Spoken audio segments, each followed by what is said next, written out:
Chair. Is it at the bottom or normally is it?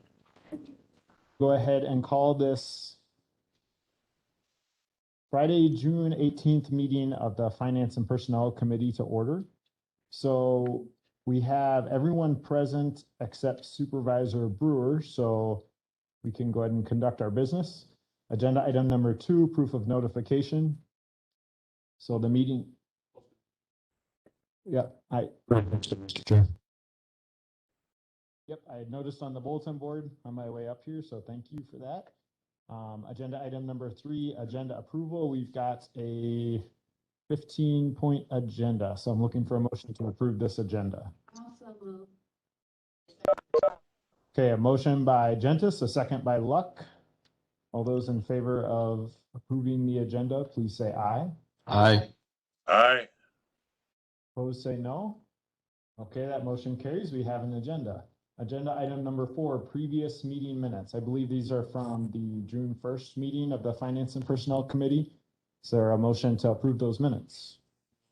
Motion by Cooey. Second. Second by Seep. Any discussion on those minutes? All those in favor of approving the minutes, please say aye. Aye. Aye. Opposed, say no. Okay, we have minutes approved from June 1st. Agenda item, this is under the category committee member requests and other referrals. Agenda item number 5, tourism director funding. I received word from Mr. Langrek that Mr. Richards is not here today and has decided to postpone presenting this to the committee at this point. Any questions about that? Jason's here. Does he have any questions about it? Oh, okay. Jason, Mr. Glassburner was aware it was going to be withdrawn, Mr. Seep, in case, or anyone else on the line. So let's go ahead and move on to agenda item number 6, unless there's any other questions. Discontinuing Hidden Valley's membership, Mr. Langrek.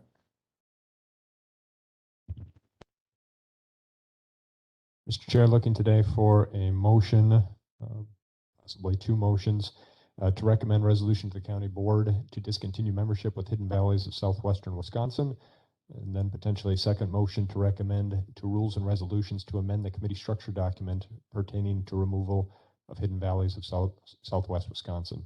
Background on this item, Mr. Chair, Richland County is a current member of the Hidden Valleys of southwest Wisconsin Tourism and Travel Advertising magazine. Their link is on here. Hidden Valleys showcases a beautiful and diversity of best of Wisconsin, highlighting cultural attractions, events, scenery, outdoor recreation, agriculture, and heritage of 9 counties in southwestern corner of the state. We invite you to discover Hidden Valleys, a great place to work, live, and visit. Yes, it is. The magazine's current county membership includes Richland, Grant, Iowa, Lafayette, Monroe, Crawford, and Juneau. Recent membership withdrawals include Greene and Vernon County, to the best of my knowledge.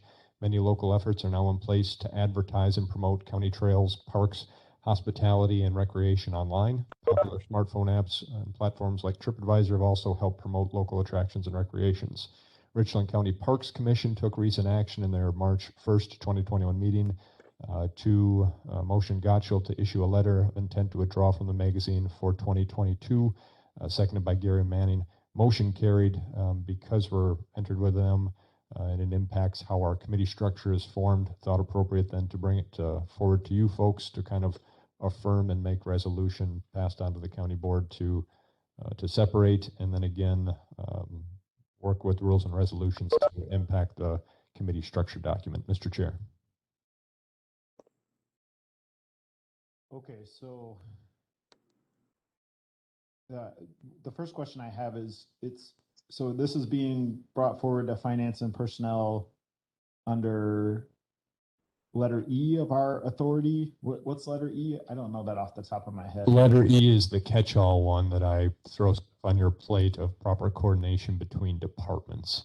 Hidden Valleys initially, up until about a year ago, underneath the committee structure document, their committee piece kind of fell in line underneath the Parks Commission language underneath that document. So Parks Commission didn't have availability of one of their members to sit in the Hidden Valleys committee. We made action then to kind of separate them out and have them as a standalone committee on the committee structure document. So looking for kind of two things: affirming that we're not going to be in membership going forward into the next year with Hidden Valleys, and then the second part, making a referral to rules and resolutions to have it to have the structure document changed. This does have financial impact, which kind of builds into the budget process, which also seemed kind of pertinent to bring to your attention. The reduction in expenditure is about $1,367.97 annually.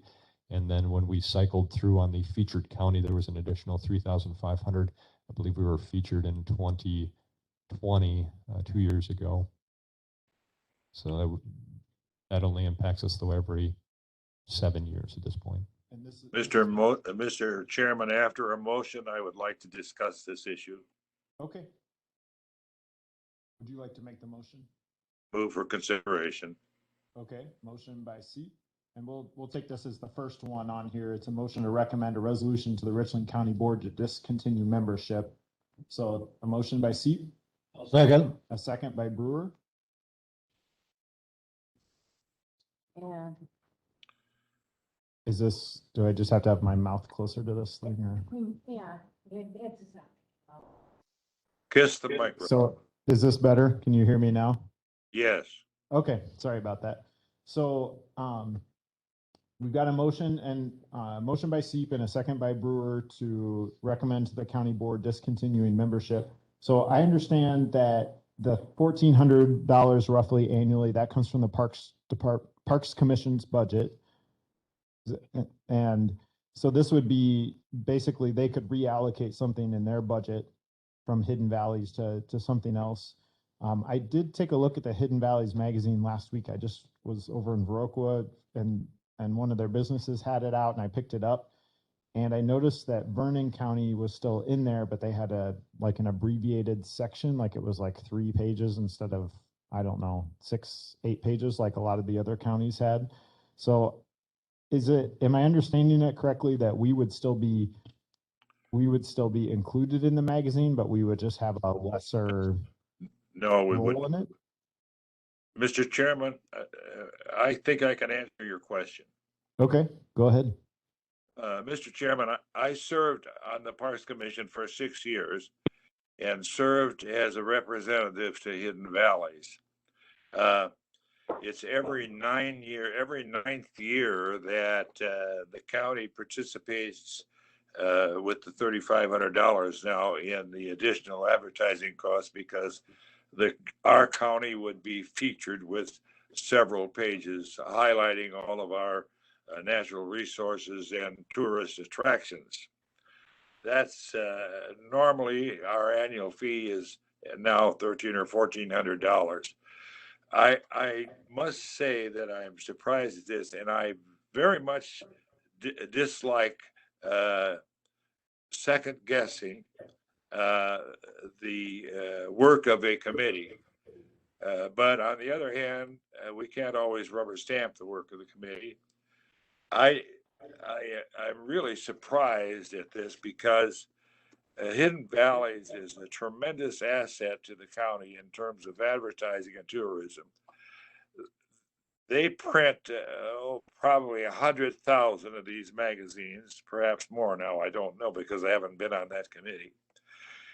And they have a group of volunteers on the Hidden Valleys group, and they go to various shows, trade shows around the country. They go to Chicago, they go to Minneapolis, they go to Madison and Milwaukee and whatever. They set up a stand and they distribute magazines and disseminate information about southwestern Wisconsin.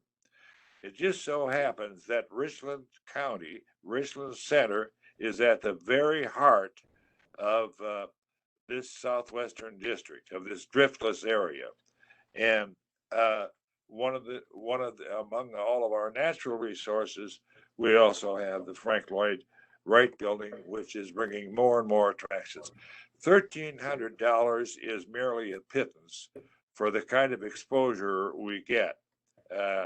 Over the years, we had feedback from tourist individuals from all over the Midwest, including we also go to Iowa and distribute these magazines at various trade shows. I think that this should be referred back to the Parks Committee. I would like to appear before them and ask them to give it more discussion and consideration. We have a very fine relationship with those other 7 counties in Southwest Wisconsin, and especially with the county board chairs. A couple of the county board chairs have served on this committee. They meet once a month. Generally, they meet here in Richland County because we're kind of in the center of the area. But other times, annually, we generally meet in Dodgeville. Okay, let's give other So folks I'm asking that this be referred back to the committee. Okay, to well, the we'll take that as a motion to Parks. refer this. I'll take that as a motion to refer this back to the Parks Commission, but let's get some other people, let them weigh in as well.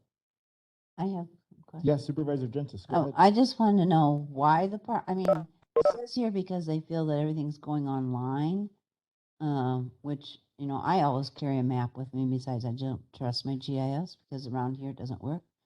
But I'd like to know why the Parks Commission really didn't want this. And I also like to know from Jason Glassbrenner here how he feels about it, since we're really promoting tourism, and whether he feels that's a big asset for us.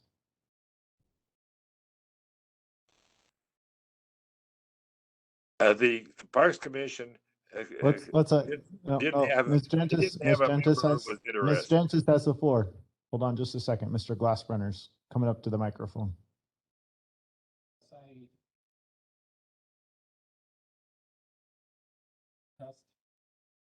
Second to sing. I'll try. Just keep talking. Hello.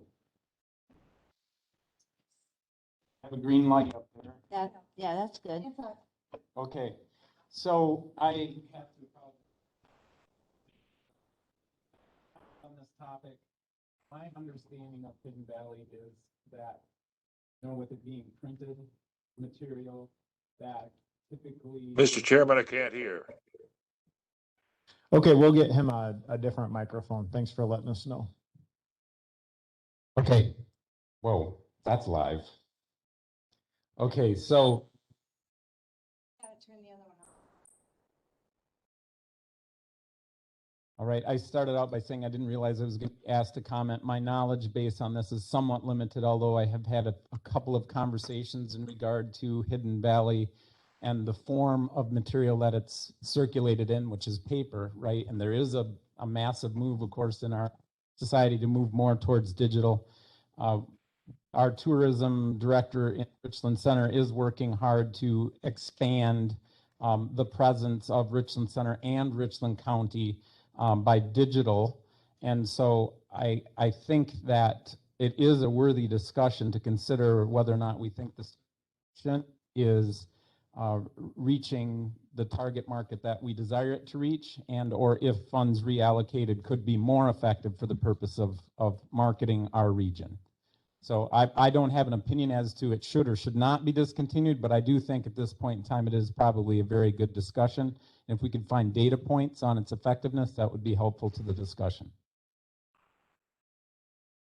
Okay, other committee members who haven't spoken up yet? Do we know why the Parks Committee Go ahead. want it? Yep. I asked that other. Oh, you asked that other question? I think that I went through the minutes for the Parks Commission from earlier this year. I didn't see any reasons in there. I can answer that. Their intent was in there, but in this letter from Mr. Langrecht, we see that what you referred to earlier about things going online. That's the only reason I've seen as well. But let's give other committee members a chance first, Mr. Seat. Yep, Mr. Cook. We haven't had a second. No, I haven't heard that. Is anyone, would you like to second that so we can discuss it? Okay. Anyone else want to second that? Okay, so that hasn't been seconded, so we're really just discussing this motion to recommend a resolution to the county board to discontinue membership. So any of the other three who haven't spoken up yet, Ms. Luck? I mean, I really think that we're in a digital age and that's where people look when they're looking for places to go and information on where they're going. So unfortunately, I'm sorry, Mr. Steep, I just don't agree that having a printed copy is the most effective way to spend that kind of money. I agree with our economic development director that we could spend that money to improve our advertising on Facebook, our advertising on any of the other social media platforms. So anyway, that's my thoughts. Okay, thank you. Anyone else who hasn't spoken yet? Yep, Mr. Turk. I would agree with Supervisor Luck that I think that for the money we're spending, which granted is not a huge investment, I think we could get better effect by redirecting that. I can't hear you. He'll repeat what he just said. Thanks for letting us know again. What I was saying is I agree with Supervisor Luck that I think even though it's not a huge investment that we're making fiscally, I think it's money that we could get more bang for our buck through other means.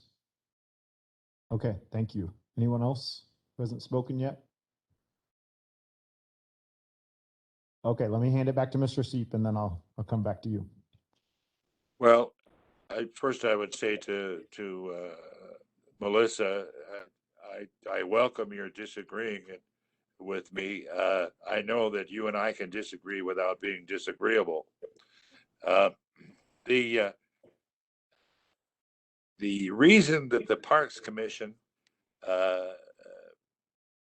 decided to drop out, I guess, is because they had no one who was either capable of or interested in participating in Hidden Valley's program. They did not do it because they didn't know anything about it, but because of other inconveniences. At the time, the last time we had a major discussion about this, I made a recommendation to the county board or to one of those committees that we should broaden access to the committee to anyone on the county board who may be interested in economic development and tourism. And for some reasons, it was decided to, for the sake of turf, to keep it back on the Parks Commission, but yet they've never done anything with it. Now, Point of order, it was done. Yes, it was done, Mr. Gottschall, and that it was turned Mr. down. Turk. Oh, Mr. Turk, it was done. You're right. What they did is they said they didn't want to do it anymore. So I'm very disappointed in this because I don't think there's been enough education to this committee or to others who are decision making about the value of Hidden Valley. And I would like to consider turning this resolution down and accepting an amendment then. One thing I did notice this morning, I got an email from Supervisor Cooper, and she is our representative on the Hidden Valleys board, and she was not aware of this. And so Very interesting. I do think process-wise, I know Mr. Langrek drafted this up today, but we don't really have anyone from the Parks Commission here. We don't have the staff assigned to the Parks Commission here. So I guess process-wise, it does seem, I mean, in my mind, really, I think the Parks Committee can kind of make a decision about what they want to do with their budget. They can come forward with a 2022 proposal for their budget. Maybe it wouldn't include this, but in order to pull out of Hidden Valleys, I do think the Rules and Resolutions Committee would have to remove it from the committee structure document, and then the county board would have to approve that. So there's a couple of process things that I'm not quite sure on. I'm not personally, I never really had my question answered about Vernon County. Vernon County, if they supposedly pulled out, they're in the current 2021 edition. So I don't really know that this totally pulls us out of this either. So there's I have several questions. But Supervisor Luck? Well, I was just going to say that I would actually, if we were going to pursue this, make an motion to amend it to specifically state that the money that we are not spending at Hidden Valleys be spent on advertising for tourism on whatever platform, presumably online, that we would see fit. I would like to see that money spent on generating tourism dollars.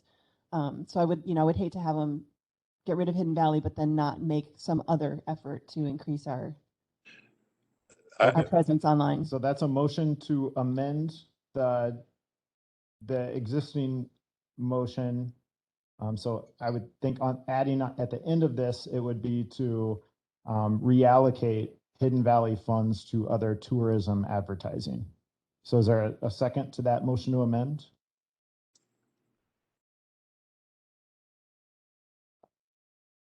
I'll second it for the sake of discussion. May I discuss? Yeah, just a second. So, this is really up to the Parks Committee. I'm sorry, the Parks Commission. Well, then why are we dealing with it? Hold on, let me finish, please. This is up to the Parks Commission to, they will come up with a budget for this committee. They will submit a budget, and potentially I think they could reallocate it to, say they wanted to make an improvement at Pierre County Park. They could take the Hidden Valleys money and put it over there. I do think advertising is a good thing, though. I also kind of wonder what Marty Richards from the city of Richland Center thinks about this. I don't know if we have any opinion from him on this either. So I'm not, I'm not quite sure that I think we need some more clarification from the Parks Commission about what, there's a lot of questions, I think, that this is uncovered here. So any other thoughts on the motion to amend about basically directing the Parks Commission to spend this? Yes, I have a funding? thought. Yep, go ahead, Mr. C. I can appreciate, again, Melissa's amendment, but I think it's putting the cart before the horse. Let's decide whether or not the membership to Hidden Valleys is a worthy project or not. If it is not, then we can decide what to do with that money. But I would argue also that it seems to me that it'd be very difficult for the county to have the kind of statewide and multi-statewide coverage we have with Hidden Valleys, which is also digital, by the way. And I agree with Mr. Lopez, Sean Murphy Lopez, that we haven't had enough input from other people who have an interest in this, including Marty Richards. I think we need to be more circumspective about this. I think we're rushing this thing for budgetary reasons. Okay, well, let's go ahead and take a vote unless there's further discussion on the motion to amend. And the motion to amend again is to require that the Hidden Valleys funding would go toward other tourism advertising. So all those in favor of that motion to amend, please say aye. I'm on a roll call vote. Okay, a roll call vote. So Mr. Bell, do you I mind? know what I'm voting. Do you mind coming up to the microphone by Mr. Langrick? Just taking the roll call. Thanks for being in person today for the first time. Exciting stuff, huh? We'll just start out with. I vote no.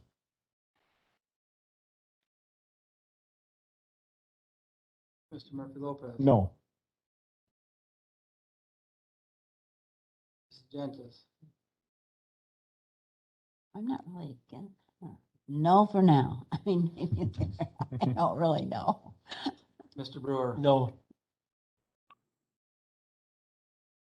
Mr. Blake. Ms. Luck, Could you pull up to the microphone, please? Because Mr. Seat can't hear. Ms. Luck, Actually, put it really close to your mouth. Sorry. and Mr. Seep. Yes, it's a matter of timing. It's a yes or no vote. I'm voting no, but at a later time, I might vote yes, but I think Okay. it's poor timing. Did you understand that, Mr. Bell? No, That was a no That was vote. a no vote. All right. Yes. Okay, so how many yes votes and how many no votes? One yes vote, the rest were no. Okay, so the motion to amend fails. So now let's vote on this motion to recommend a resolution to the Richland County Board to discontinue membership with Hidden Valleys of Southwest Wisconsin. Let's take a roll call on this as well, please. Any discussion? Yeah, did you want? I don't know why. So I believe someone can make a motion to postpone. That is possible to make a motion to postpone. My thinking too is we still have the other motion that Mr. Langrick has out here to recommend to rules and resolutions to amend the committee structure document. So we could still potentially refer it to rules and resolutions and let the discussion play out there. And then maybe the Parks Commission can come there as well. But maybe you want to make a motion to postpone, see if we get a second there on that. I'll second that. Okay, do you want to make a motion to postpone to a certain date or just indefinitely? Or until something happens? Well, who made the motion in the first place?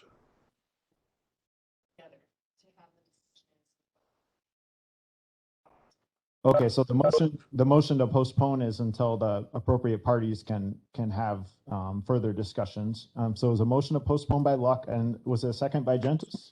Yes. Okay. Why don't we just try to take a voice vote on this one? So all those in favor of postponing until appropriate discussions can occur, please say aye. Aye. Opposed, say no. Okay, the motion to postpone passes. Thank you, Supervisor Luck. You got us out of that one for now. Okay, agenda item number 7, reduction in the highway clerk position and the creation of an administrative assistant position. So Supervisor Luck, can I hand that one off to you to discuss? Thank you. Okay, so as we know, our administrator has been with us for well over a year now, and he has been flying solo. And the Administrator Transition Committee has been well aware of the need for him to have staff. So I did go through in the background here and summarize kind of what our committee has gone through to determine what we can do about the situation. So just to summarize, I mean, I don't want to read the whole thing to you, but you know, when we first met, the very first thing we talked about in November was there's no question our administrator needs help. He cannot possibly do this job on his own. So the very first thing we did was we passed a motion acknowledging that he does indeed need staff. So then in December, we moved to get the payroll and benefits and the accounting supervisor positions transferred over. We all know what that was like, but we did finally achieve that goal and get those 2 positions moved from the clerk's office into the county administrator's office. Then in February and March, we had a couple of meetings where we invited all the department heads to attend those meetings and to talk about their financial and administrative positions in their departments. Really looking kind of for 2 things. One is, you know, is there a way that we could somehow combine efforts among departments? Let's just say under the financial aspect, if there was, you know, payroll specialists in multiple departments, could we potentially combine those positions, therefore eliminating a position in one of those departments that we could then free up for the administrator. I will say that our goal in the Administrative Transition Committee has really been to try and find a solution to staff without having to create new positions. So what I mean by that is eliminating a position somewhere so that we could create a position for our administrator. And it's tricky and difficult. But we had a very long conversation and learned a lot about how extensive the work of our financial people at the county is in all of these departments, and they have very specific functions that they provide. So, and And then when we had the conversation about the administrators in the departments, we did have a couple departments who actually came forward and said that they thought that there was some staff in their department that had some capacity to help the administrator. And we have some hesitancy about trying to share a position just because, for obvious reasons, it's not the most efficient. It's difficult to juggle for that person in that job to juggle trying, when will they work for one department versus when they work for another department.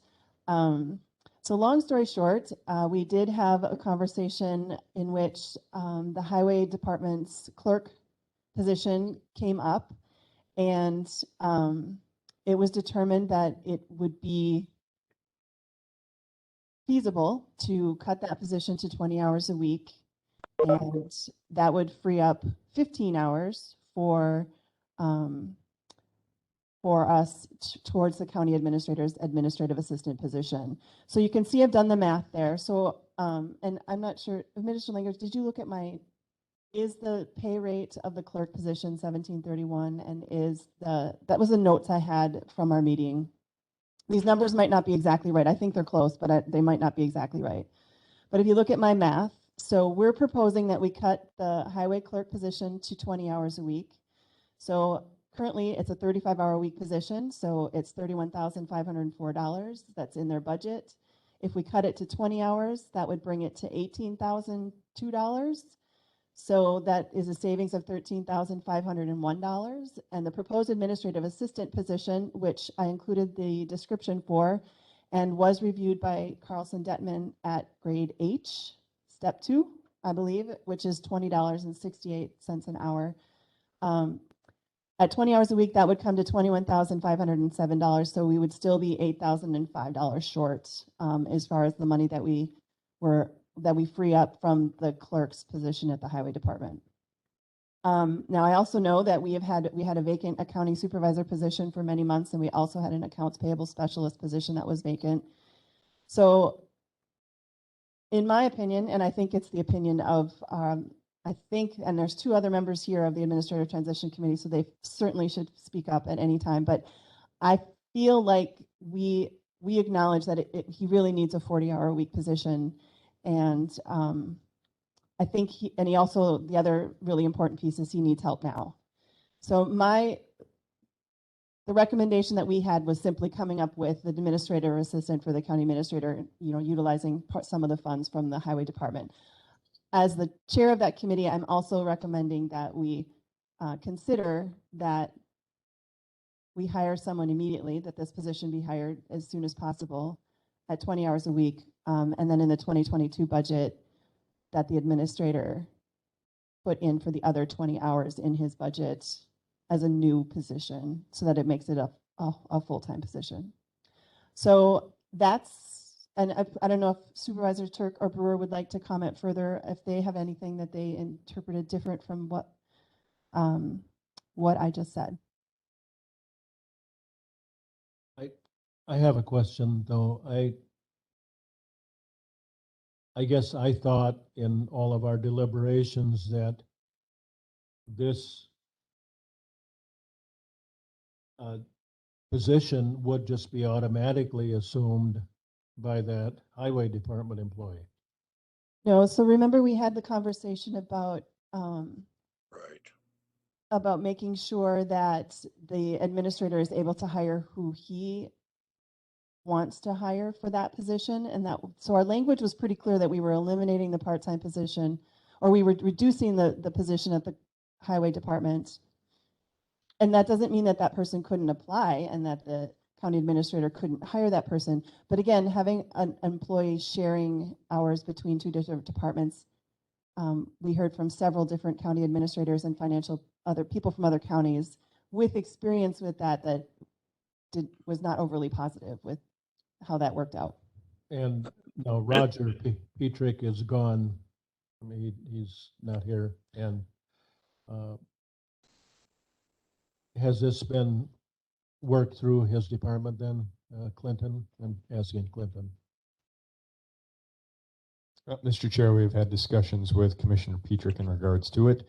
It poses challenges on having reduction of administration there. At the time, Roger thought that it was still feasible Granted, now we're still in a situation now of Roger transitioning out. But overall, if there's feasibility in hours there to reduce, that is still where I'm at with the highway committee discussion had with several members as well. Let's go ahead and get a motion and a second out here, and then we can continue discussion. So Supervisor Luck, do you want to make the motion? Since you brought it forward? Yeah. Well, let's just get it out there and it can always be amended and, you know. Okay, I make the it's a motion for process. it to, as stated. Okay. So the motion is to reduce the position of the highway department to from 35 to 20 and create a position for the administrator assistant for 20 I will hours. second the motion. I'll second the motion with the right for discussion. Always. So motion by Luck, a second by Seep. Can I just want to say one thing first, because I did sort of have a role in this at one point. I did talk to Mr. Petrick about this myself, and I asked him about this. And he said he did think that the clerk's position could go down to 20 hours. I do think it would be, I think Mr. Cooey is on the highway So I was just going commission. So yep, go ahead. I just wanted to say that I did talk to Steve Williamson, who's I believe the chair of that, and he is fully supportive of this. That's what Okay. he told me. Mr. Cooey, do you have any opinion on this since you're on the highway committee?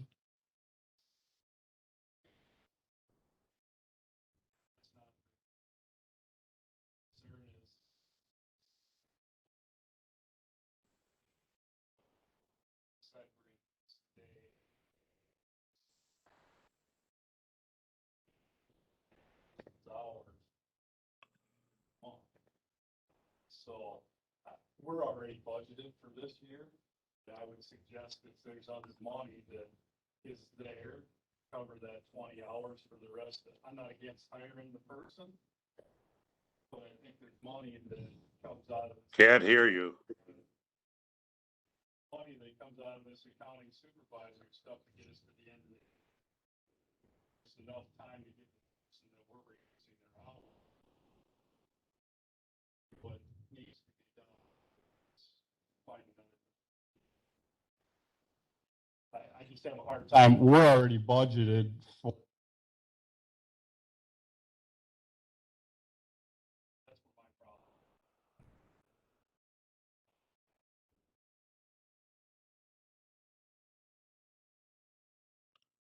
So you think, I'm sorry, can I speak? Yeah, let's Supervisor Seep go and then we'll go around the horn here. Thank you, Mr. Mr. White. Chairman. Yep. Thank Go you, ahead. Mr. Chairman. Am I recognized? You are. Go ahead. Yes. Thank you, Mr. Chairman. And I didn't hear Mr. Cooey because he always has very intelligent comments and contributions. Perhaps somebody can summarize his comments because I didn't hear a word of it. So Number one. I'll attempt to summarize it. So Mr. Cooey said that he was uncomfortable with doing this immediately because the highway department already has their budget set and because the highway clerk would have to find some other employment, I think is where he was going with it. Did I get that correct? Okay, go ahead, Mr. Seep. That he nodded his head. Go ahead. I really appreciate that comment. Mr. Cooey always has excellent insights. Number one, in my view, we passed a resolution acknowledging the need for this. We acknowledge the obvious. Everybody could see it. We knew it from the beginning. He needs help, and he needs full-time help, and he needs full-time help now. And it's his own choice. And he needs an excellent administrative assistant with the qualifications for the job, and he needs one who can exercise the confidentiality that he needs. That's why he can't. It's very cumbersome to try to share with somebody other department. He needs a one-on-one relationship that's absolutely confidential position. Any money that we spend for this position is money well spent. We'll find the money somewhere. I'm all for letting him hire a full-time position. He's a smart guy. He'll find the money in the budgeting process. Okay, I just want to check with Supervisors Turk and Gentis. They haven't spoken yet. I want to give them some room to talk if they'd like. I fully support the need for Clint to have help. I am incredibly uncomfortable with, well, he'll find the money. I don't think that's a great budgetary strategy, but I would fully acknowledge the need. We did, pass out of our committee the resolution for the time starting it out at 20 hours a week, and I certainly respect Supervisor Cooey and the Highway Committee's concerns regarded to a sudden reduction for an employee on their part, and I think that makes sense that we have to consider that. I do hope you don't disrespect Mr. Seep for his comments. I don't think he said, I don't think he said that, but, okay, so let's let Supervisor Luck go again. She wanted, I Well, don't think. I don't know if I have anything important to add to it. I commend the committee for finding places in the department where you can make reductions and talking to department heads and working through it. And I realize it's not fair to the person to just tell them that they're reducing. But I'm a little worried about hiring someone at 20 hours and then later when we find more money that they want to go to 40, whether you'll find somebody who will apply for the 20 hours. It's a big concern for me to find a qualified person for you. And I don't quite know how to get out of this quandary. Mr. Chair, that was why I was suggesting that we could potentially use the savings from the accounting supervisor and the accounts payable specialist positions to bring it to 40 hours a week. I understand what Mr. Cooey is saying. My question, I just forgot it. I did. I totally just forgot it. It'll have to come back to me, right? Yeah, I don't. Well, one thing I don't want to kick this can too far down the road here. I think, I wonder if like September 1st is a fair date, gives that person a couple months. It's got to go through the board process, so it would have to go to the July board meeting. Would that be a fair date to have the change occur to give someone enough time to find other employment if they needed to? But just throwing that out there. And go ahead. It sounds like you remembered your question. My question, so we have been very cognizant on this committee of the concerns that people, and I will point out Mr. Cooey here, with creating new positions. So we have tried really hard to try and find a position where we're not creating a new position, but we want to take care of our staff and give raises to the people we already have. It's the mantra we've been hearing, that we've been trying to do. So I guess I would ask Mr. Cooey, how comfortable are you with creating a new position in this instance?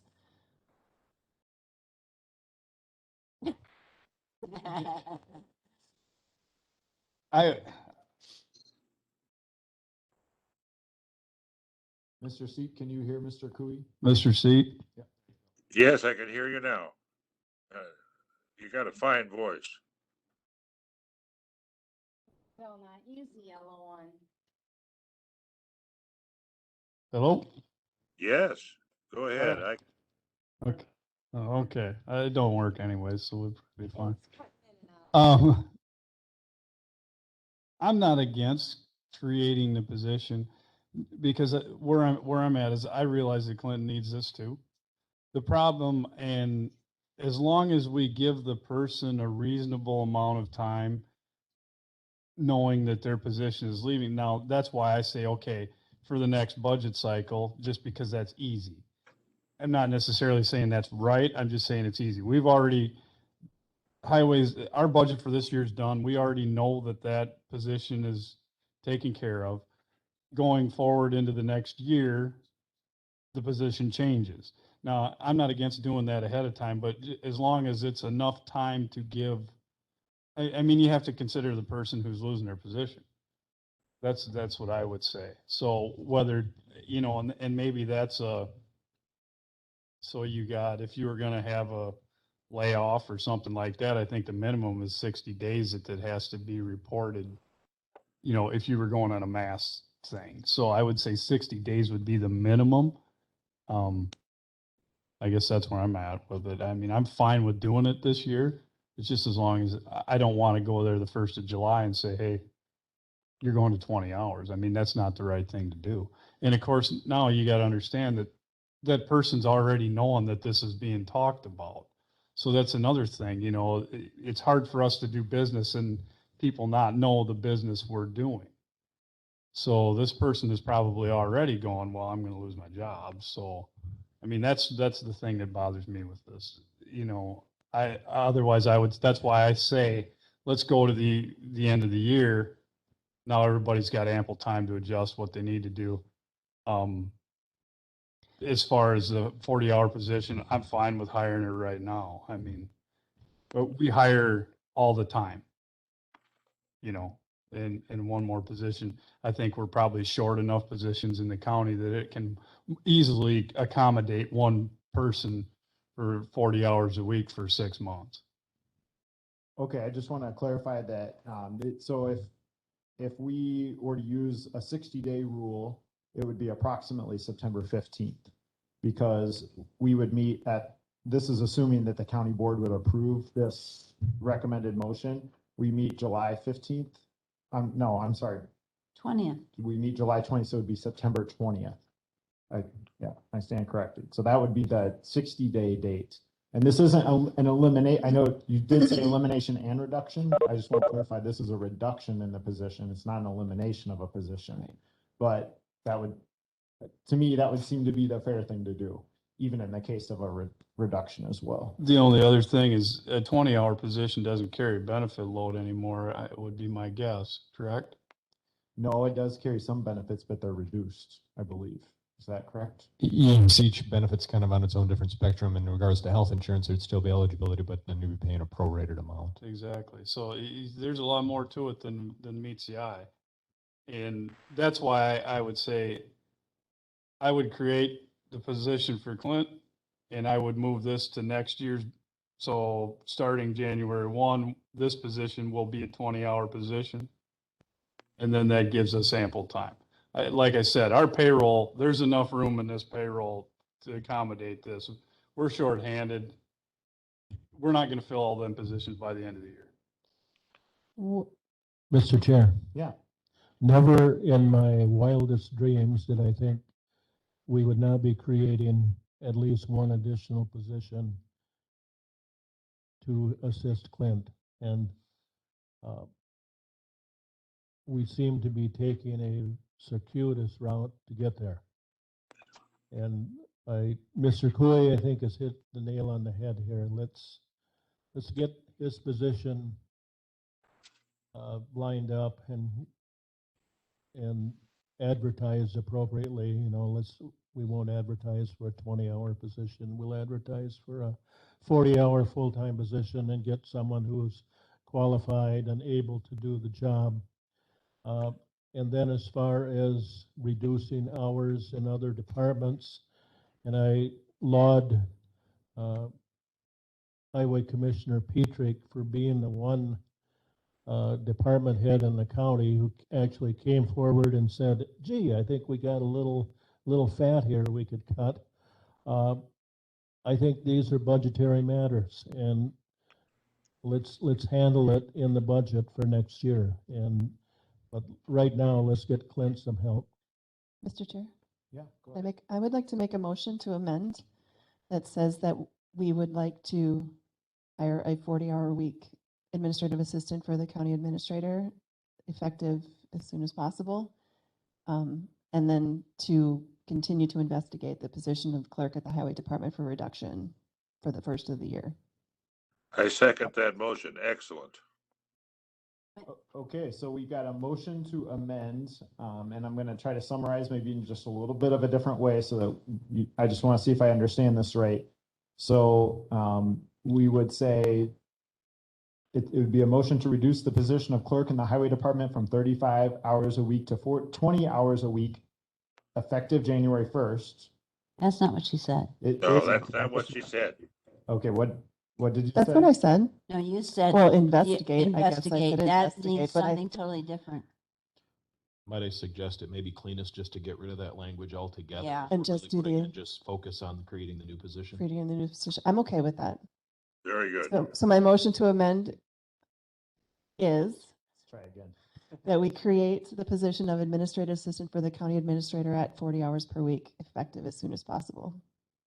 And that's my second. Striking the other language. Yes. Yeah. There. And which language would be stricken?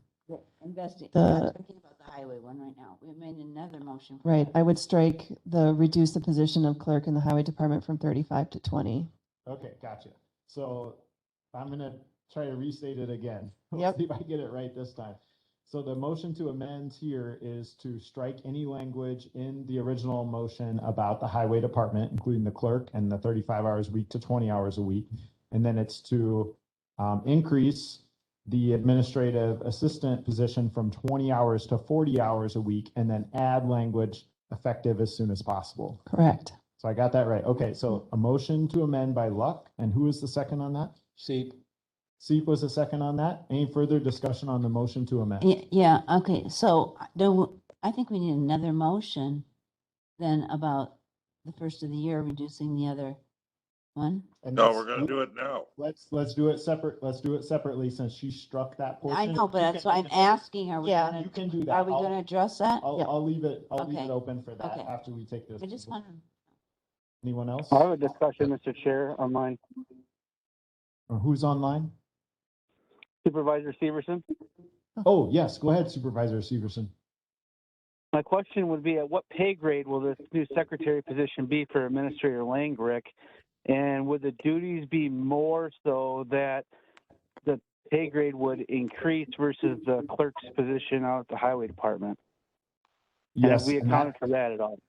that is in the cover sheet that Supervisor Luck prepared. So the clerk, I'm sorry, the administrative assistant's position would be at a grade H, which is my understanding is that's 2 grades above the current grade at the highway clerk. Is that right?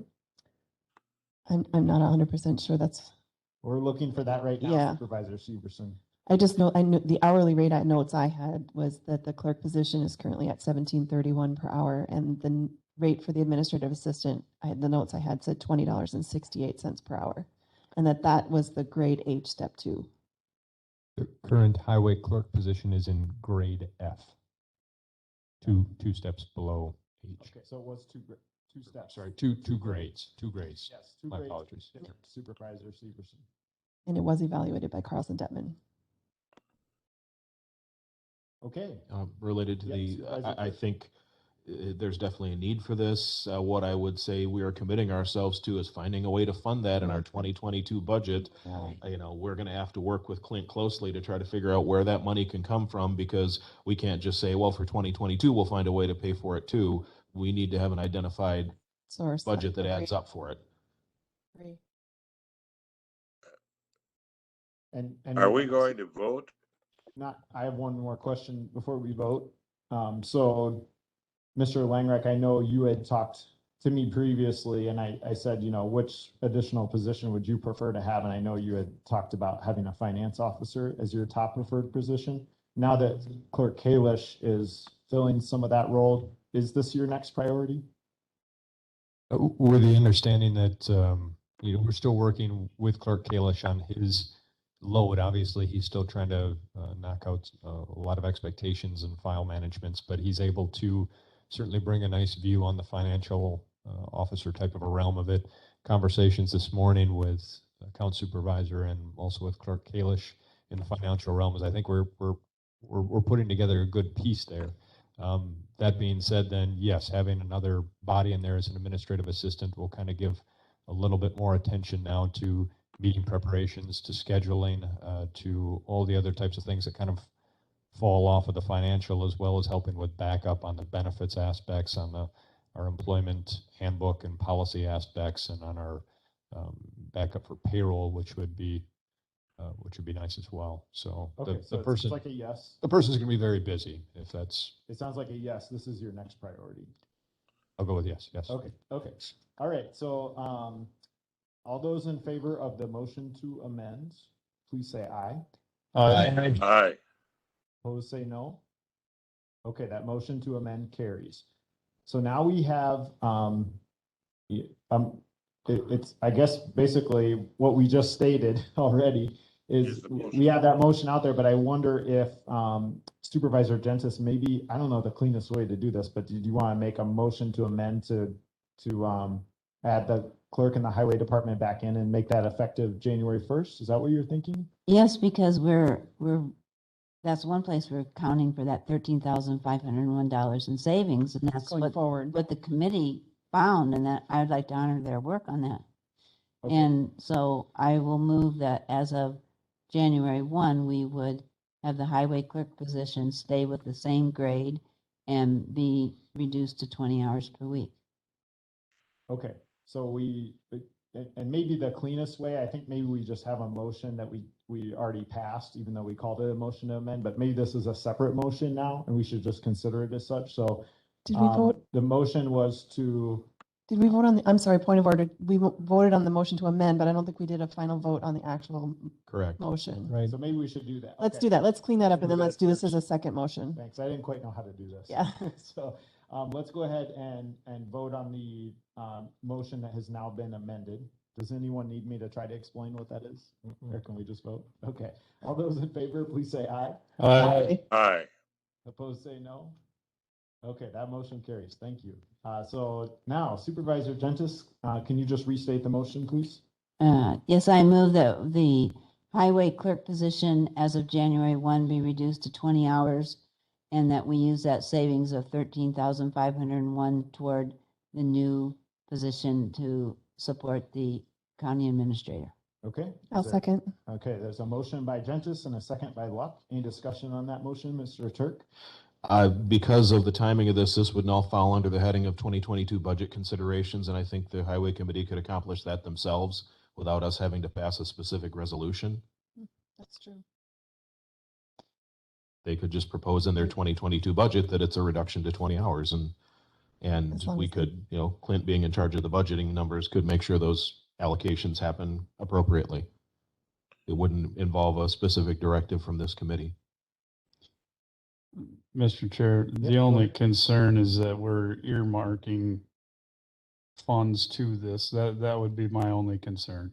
You know what I mean? I'm not saying we can't do it in our budget. We can, basically, we already are, but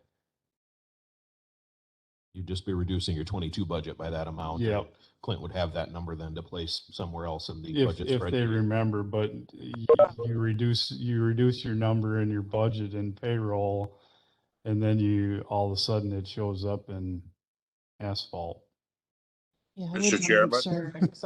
I'd like to speak in support of the motion from Supervisor Gentis. I do think it's important to clarify what we're doing here because the employee handbook does give the county board the authority to reorganize. So jobs can be reduced or even eliminated due to reorganization. And I think we need to be really clear about what we're doing here. I'd be Yeah. worried that if we don't do this today, then it's more open to interpretation and things could change. So Yeah, I am in support of doing this. So anyone else want to speak? Yes. it's just, Supervisor Seat, go ahead. Yes, thank you. I have a question for Mr. Langrick. There is a department, I'm sure you're aware which one, that has a line item for health insurance for an employee, which has not been taken. There's a $15,000 item in it. So far through June, $7,500 has not been spent. By September, it'll be, 3/4 of the 15,000. Is that money Point of available? order, this is not germane to what we're presently discussing. Okay. Well, we're yeah. looking for No, money. that's true. Let's I think what we need to do is we need to just discuss this motion. If someone wants to make a separate motion about finding other funding for this position before we move on, that would be okay to do, but that's not exactly what we're discussing right now. So Well, let's you just may stick not to have this. to, you may Let's not have to stick- cut the position if you find the money elsewhere. Okay, so you're speaking against cutting the position. You're speaking against Supervisor Gentis's motion. Yes, So- I think we're jumping the gun. I think we ought to give the highway department and others more time to look for ways to solve this problem rather than imposing this on them at this early date. Okay, anyone who hasn't spoken yet? Mr. Chair, I agree that with Mr. Turk that this is redundant or possibly redundant. And I don't like foisting this upon another committee. So I think I'll probably be voting no. Okay, let's go ahead and take a vote on this, and let's do a roll call, please, Mr. Bell.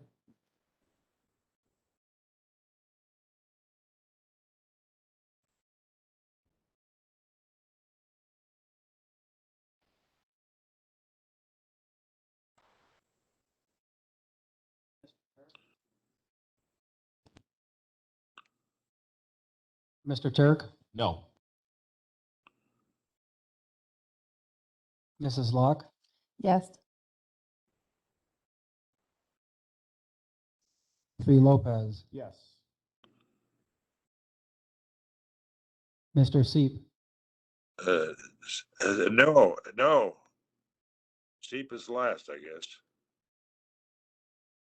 Mrs. Gentis, Yes. Mr. Brewer, No.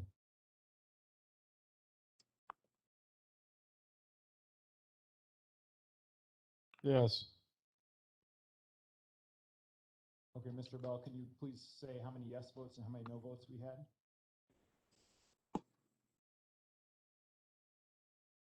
we have 4 yeses and 3 nos. Okay, so the motion carries.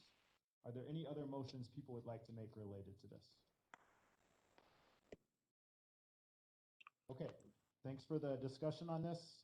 Thanks Supervisor Luck and other members of the Administrator Transition Committee for working on this and bringing this to our committee.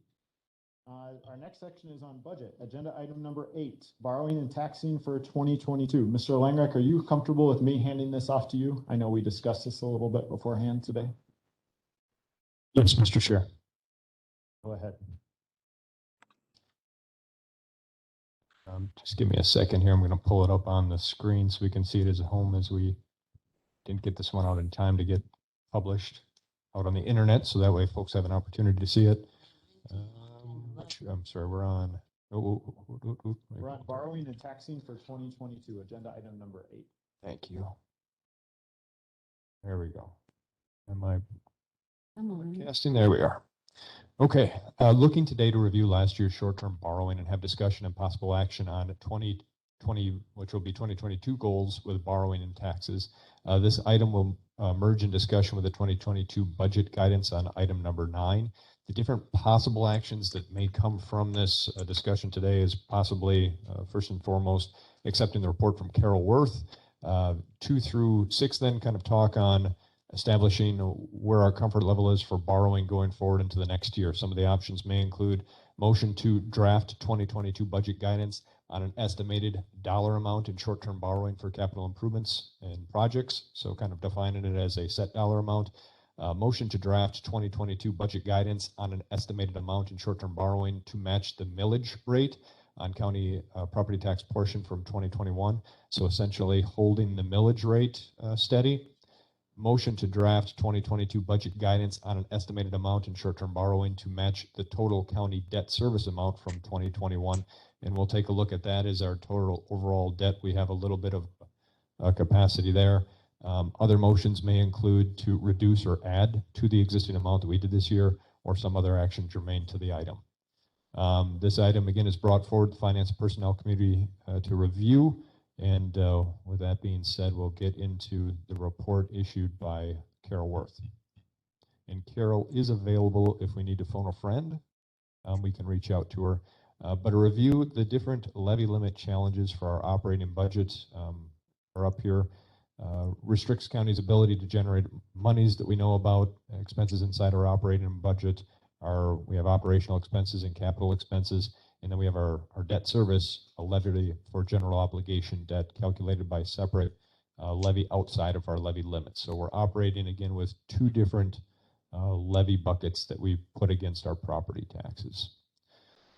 Borrowing for reoccurring capital projects. This is what we had done last year in going into a short-term borrowing solution.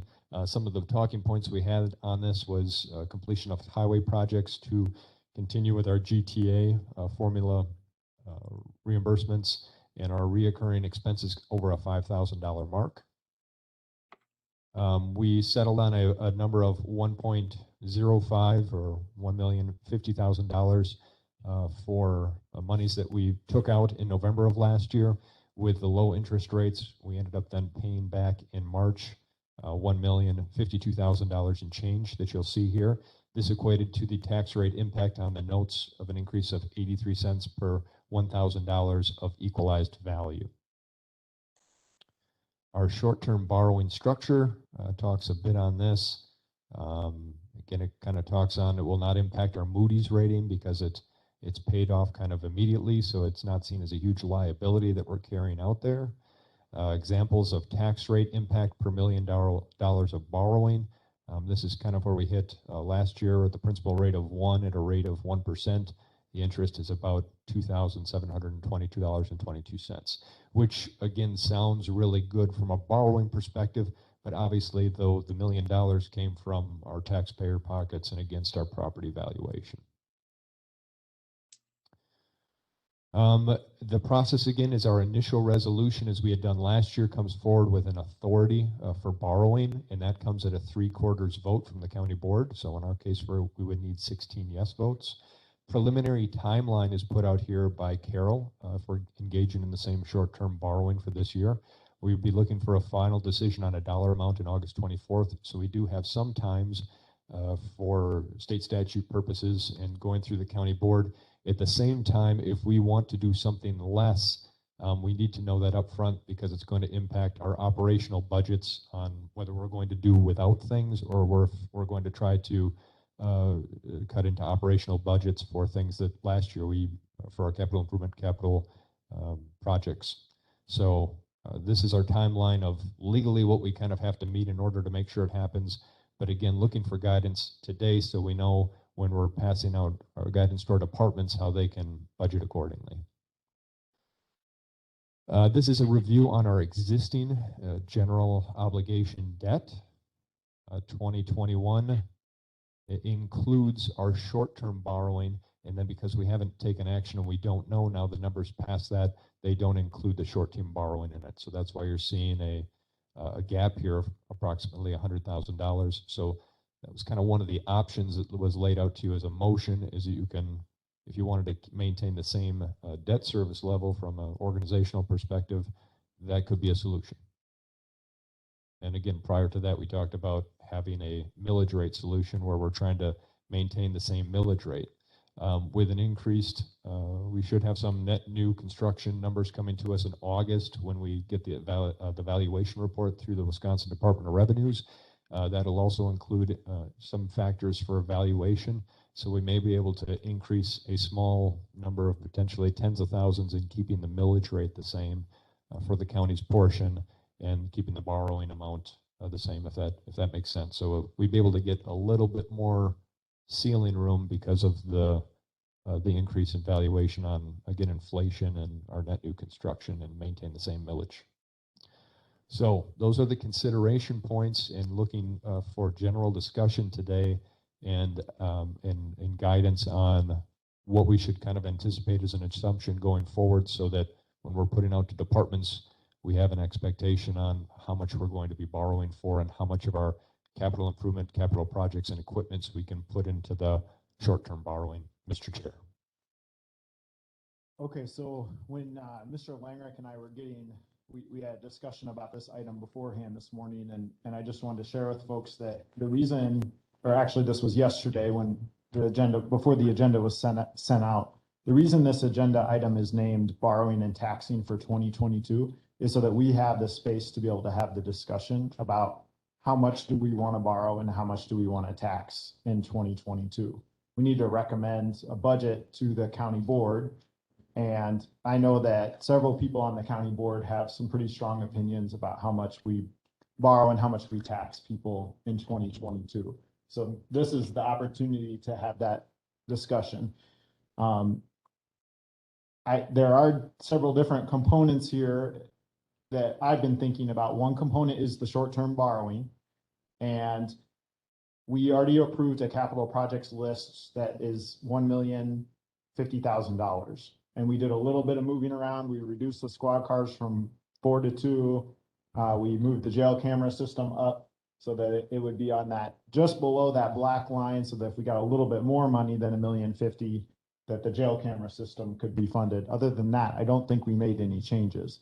But we never really took any action or stated our committee's intentions with how much borrowing we want to do. We've also never stated our intentions with what do we want to have happen to property taxes in 2022. We actually never did that for 2021. So this is the opportunity to do that now. Last year, I believe, it depends on who you talk to and whose bill you looked at, but I think the county portion of our property taxes went up 14%. And that was because we had the $3 million borrowing that hit. We borrowed that in January 2020. The 5-year note was taken out. And in 2021, we started paying that back in fifths plus interest. Then we also, later in the year, we borrowed $1 million that we paid back right away, all in one big chunk. And so all that hit in 2021, which is what gave us that 14% increase for the most part. Although we probably took a little bit of operating wherever our equalized tax base increased, then we let the operating budget go up a little bit too. So maybe that was 1% of the 14%, but most of it came from the borrowing.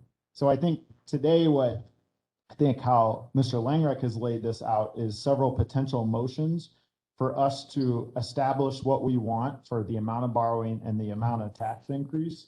So I'm just going to start out with the motion on the borrowing, just to get it on the floor so we can start discussing this. I'll make a motion to, this is number 2 on the cover sheet, draft 2022 budget guidance on an estimated $1,050,000 in short-term borrowing for capital improvements and capital projects. So is there a second for that motion? Second it. Okay, second by Turk. So discussion on this motion. Okay, I have a Yeah, question. Supervisor Ventus, go ahead. And I guess Clinton, you would probably be the only one. Do we still know about the money we're getting from the government and all the different funds coming from the COVID? And does that affect this some way? It can. We have 1.6 million that's coming in. We're still waiting on a finalized audit report so that we can plug our auditing numbers into the formula released through Wisconsin Counties Association through Forward Analytics to understand what of that we can claim as loss in revenue. Monies that we can claim in loss of revenues, they fit into an area, then we can have discretion on using them for operations for funding. I mean, what we decide is the best to do. Things that would not fit into that lost revenues then have to fit into the other categories established through the bill, through the Department of the U.S. Treasury. We're still waiting to finish audits so we can do that formula to know what types of monies are there. But at the same time, guidance from U.S. Treasury says, this is a one-time increase. They certainly recommend that you're not using it to plug annual reoccurring types of expenses to the best you can. Doesn't mean you cannot. And then they also, of course, are encouraging, if you have capabilities, to be invested into things that are going to give you the best return on investments. Yeah. Within the context of, what it's for with the COVID Recovery Act and all the different pieces to that. So it can play into it. But again, we're still trying to chase down our numbers from last year, so we know what the formula is, so we know what money is available there, so we can have the discussion again back here on how we want to appropriate that, much like we just went through an appropriations process through the capital improvements, capital projects. So I wish things were more spaced out and we had more time to line up all of our dominoes, but we're just not there. And if we have some time to delay on it, post August 15th, we'll have a valuation report to know exactly where our number is. And we can do that, but if it comes to an extent where we think we're going to do, and maybe that's kind of the biggest question, is if we think we're going to do reductions that is going to have capital improvements, capital projects impacts the operational budgets, that's kind of the big piece that we need to understand. Is so when we're putting out guidance to departments on and putting together their operational expenses, they're not assuming that we're going to be fitting in some of their capital projects into a borrowing scheme or into some other type of a payment method. Does that make sense? Okay, Supervisor Turk? I really agreeing with what Clint is saying, but maybe in fewer words. That we committed ourselves to this pattern of the last couple of years of pulling out recurring capital expenses to maximize what we have available for operations. If we decide to reduce that, we're going to put ourselves in a really tight bind on the operations side. If we reduce it because we have the potential of maybe some government COVID money to reduce it, well, we run the risk of, again, putting ourselves in a bind. We're looking at $1,050,000 based on your motion. We know there were well over 2 million in identified projects for that. So even if we did have some emergency funds that we could spend on some of those things, we have plenty of places for it to go. And I think maintaining our pattern gives us the greatest budgetary flexibility, knowing things like we are looking to give our employees a raise, and we just created another county position that we need to fund. Yep, Supervisor Luck? My question is, how does motion 2 differ from motion 3? I mean, I'm very interested in making sure that we definitely don't raise taxes. I would like to keep them flat. But does motion number 2 decrease them in some way, or are they essentially the same, motion 1 and 2 and 3? Mr. Chair, I can take that. So motion 2 is just put there as a dollar amount if you want to do a flat type of a dollar amount. Motion 3 then would say that you're trying to keep the millage rate the same, and then that might give you some flexation again with increased valuation or the inflation estimates that would go into it. So they're close, but not. Mr. Chair. Just a second. So I think what I'm trying to understand what you just said, Mr. Langreich. So I think what you said is that if we went with motion number 3 on our cover sheet, is that would actually allow the borrowed rate to go up a little bit because the valuation is going to be going up next year. I'm reading Potentially. That's the potential, is that when we find out here, hopefully on August 15th, we're anticipating the valuation rate would go up a little bit and they factor for inflation. So essentially, everybody's property got to be a little bit worth more. So the millage rate stays the same, but then we're increasing it. Everything gets times out by that same millage rate. Okay, thank you. Supervisor Bloom? That option would certainly get my nod. I'm all in favor of being able to say, well, we haven't increased the millage rate, it's remained the same, so. Okay, Supervisor Cooey? Yeah, but on the same token, if we do the $1,050,000, the millage rate's gonna go down most likely because of, it's a fixed number. And if we stay at a fixed mill rate and valuation goes up, the borrowing number is gonna go up. So I mean, it's whatever we want to do. I guess I can support either, because I get where Marty's saying, well, we didn't raise the mill rate. But on the same token, if we just borrow $1 million and the valuation went up, the mill rate's going to go down. So it gives you I don't know. It's splitting hairs in most cases. I support, like I said, I support either one. And to Dave's point, that COVID money should not be looked at operations, should not be looked at capital. This is a one-time thing, and we don't really even know where it can go yet. So hopefully it can help us get towards that 2 million list, or get us out, operationally, I don't even think you want to entertain anything from that because it's such a short-lived thing. You could paint yourself in a bad corner and 3 years down the road, then what do we do? There are a few other things I think could affect what happens to property taxes this coming year. So separate from this motion that's before us right now about the $1,050,000, one is we could either let our operations budget grow to match the equalized tax value as that increases, or net new construction, I think I should be saying. Sorry.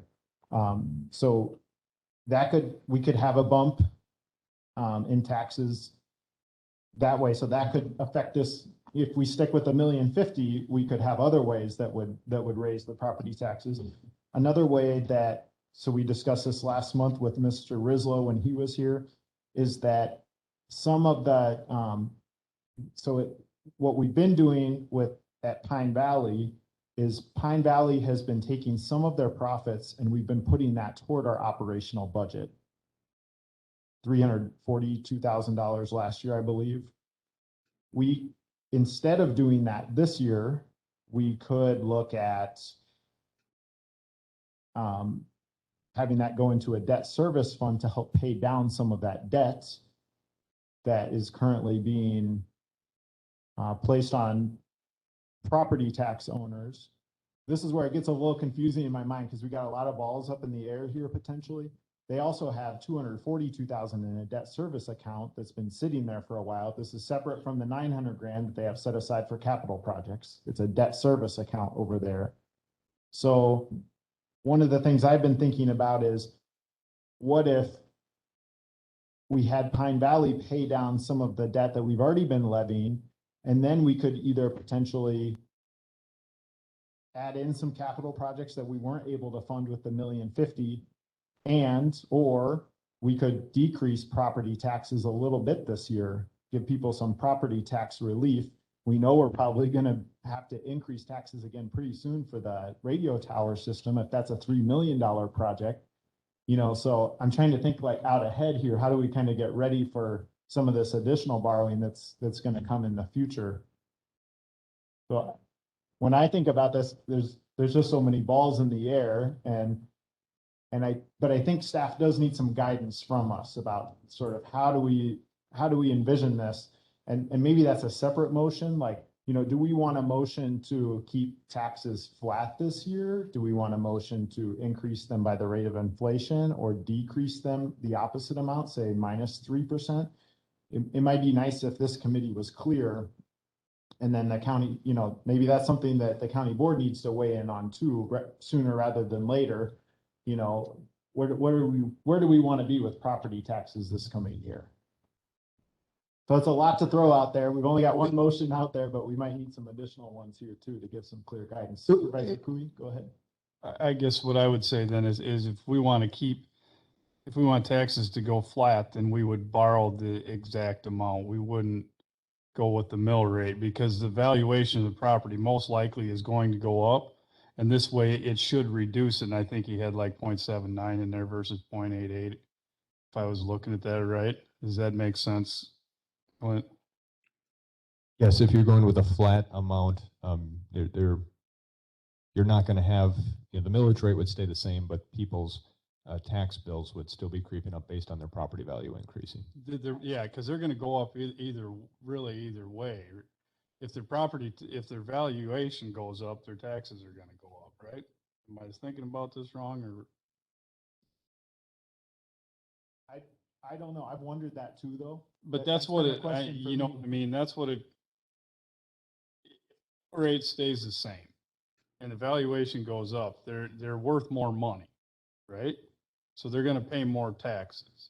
Yes, with the same mill rate. Same mill rate. It's going to be times But across. if the $1,050,000 is a fixed number, not necessarily a mill rate number, so it should in turn be less tax because it should be the mill rate should be lower because the valuation's higher and maybe I'm getting. So the entire tax basis itself is still going to be at $1,050,000 versus if we used a formula, it would creep up to $1,080,000 or $1 million. Or 1.1 million or something. So.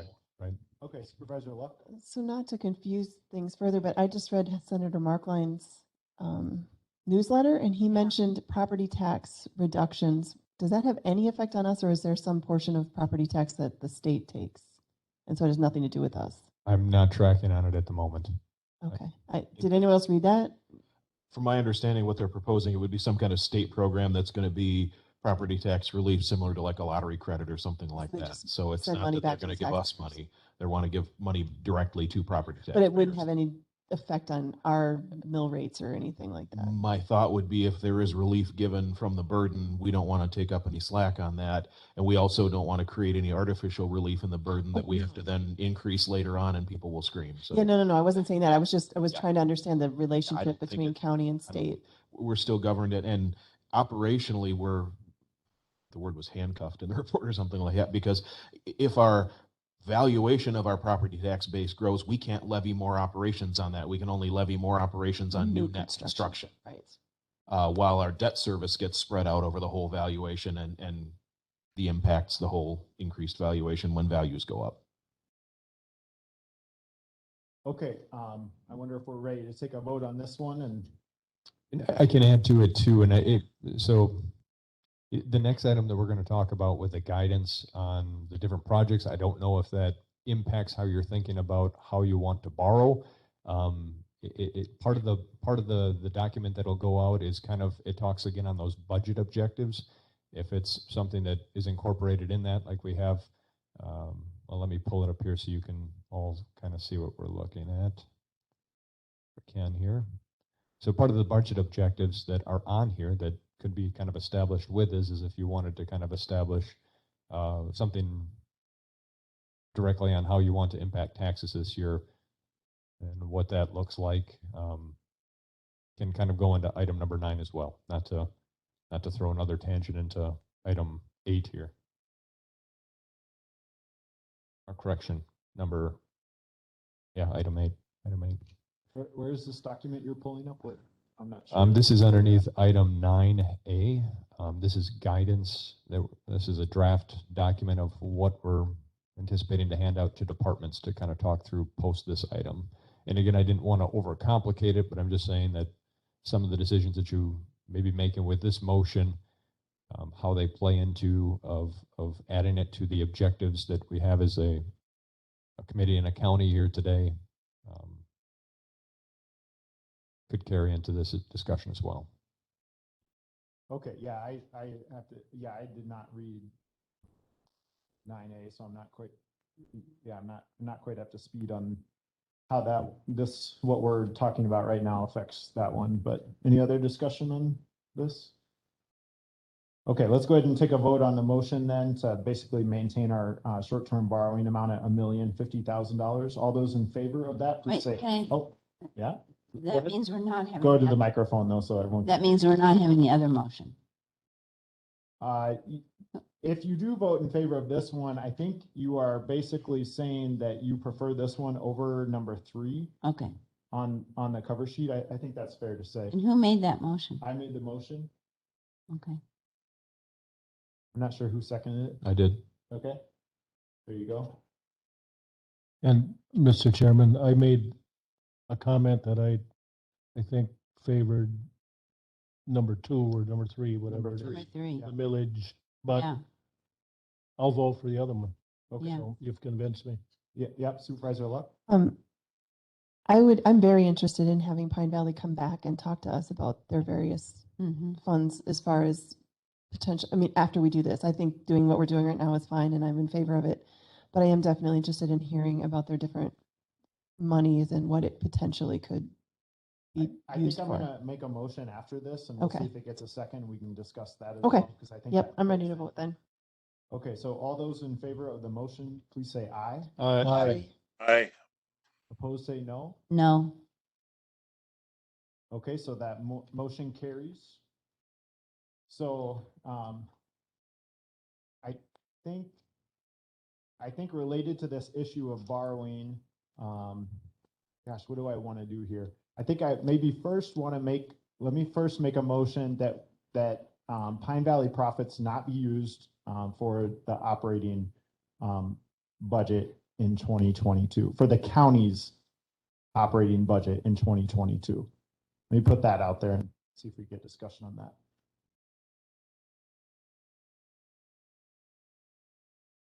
Okay. Yeah, go So ahead. essentially, you're saying we need to come up with 342,000 in our operating budget to cover what we covered with Pine Valley last year, is essentially what you're saying.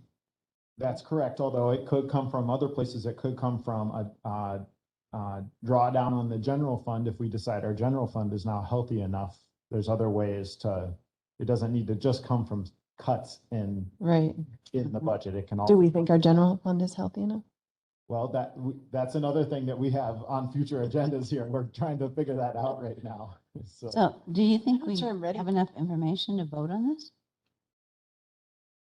We can have a second. That's true.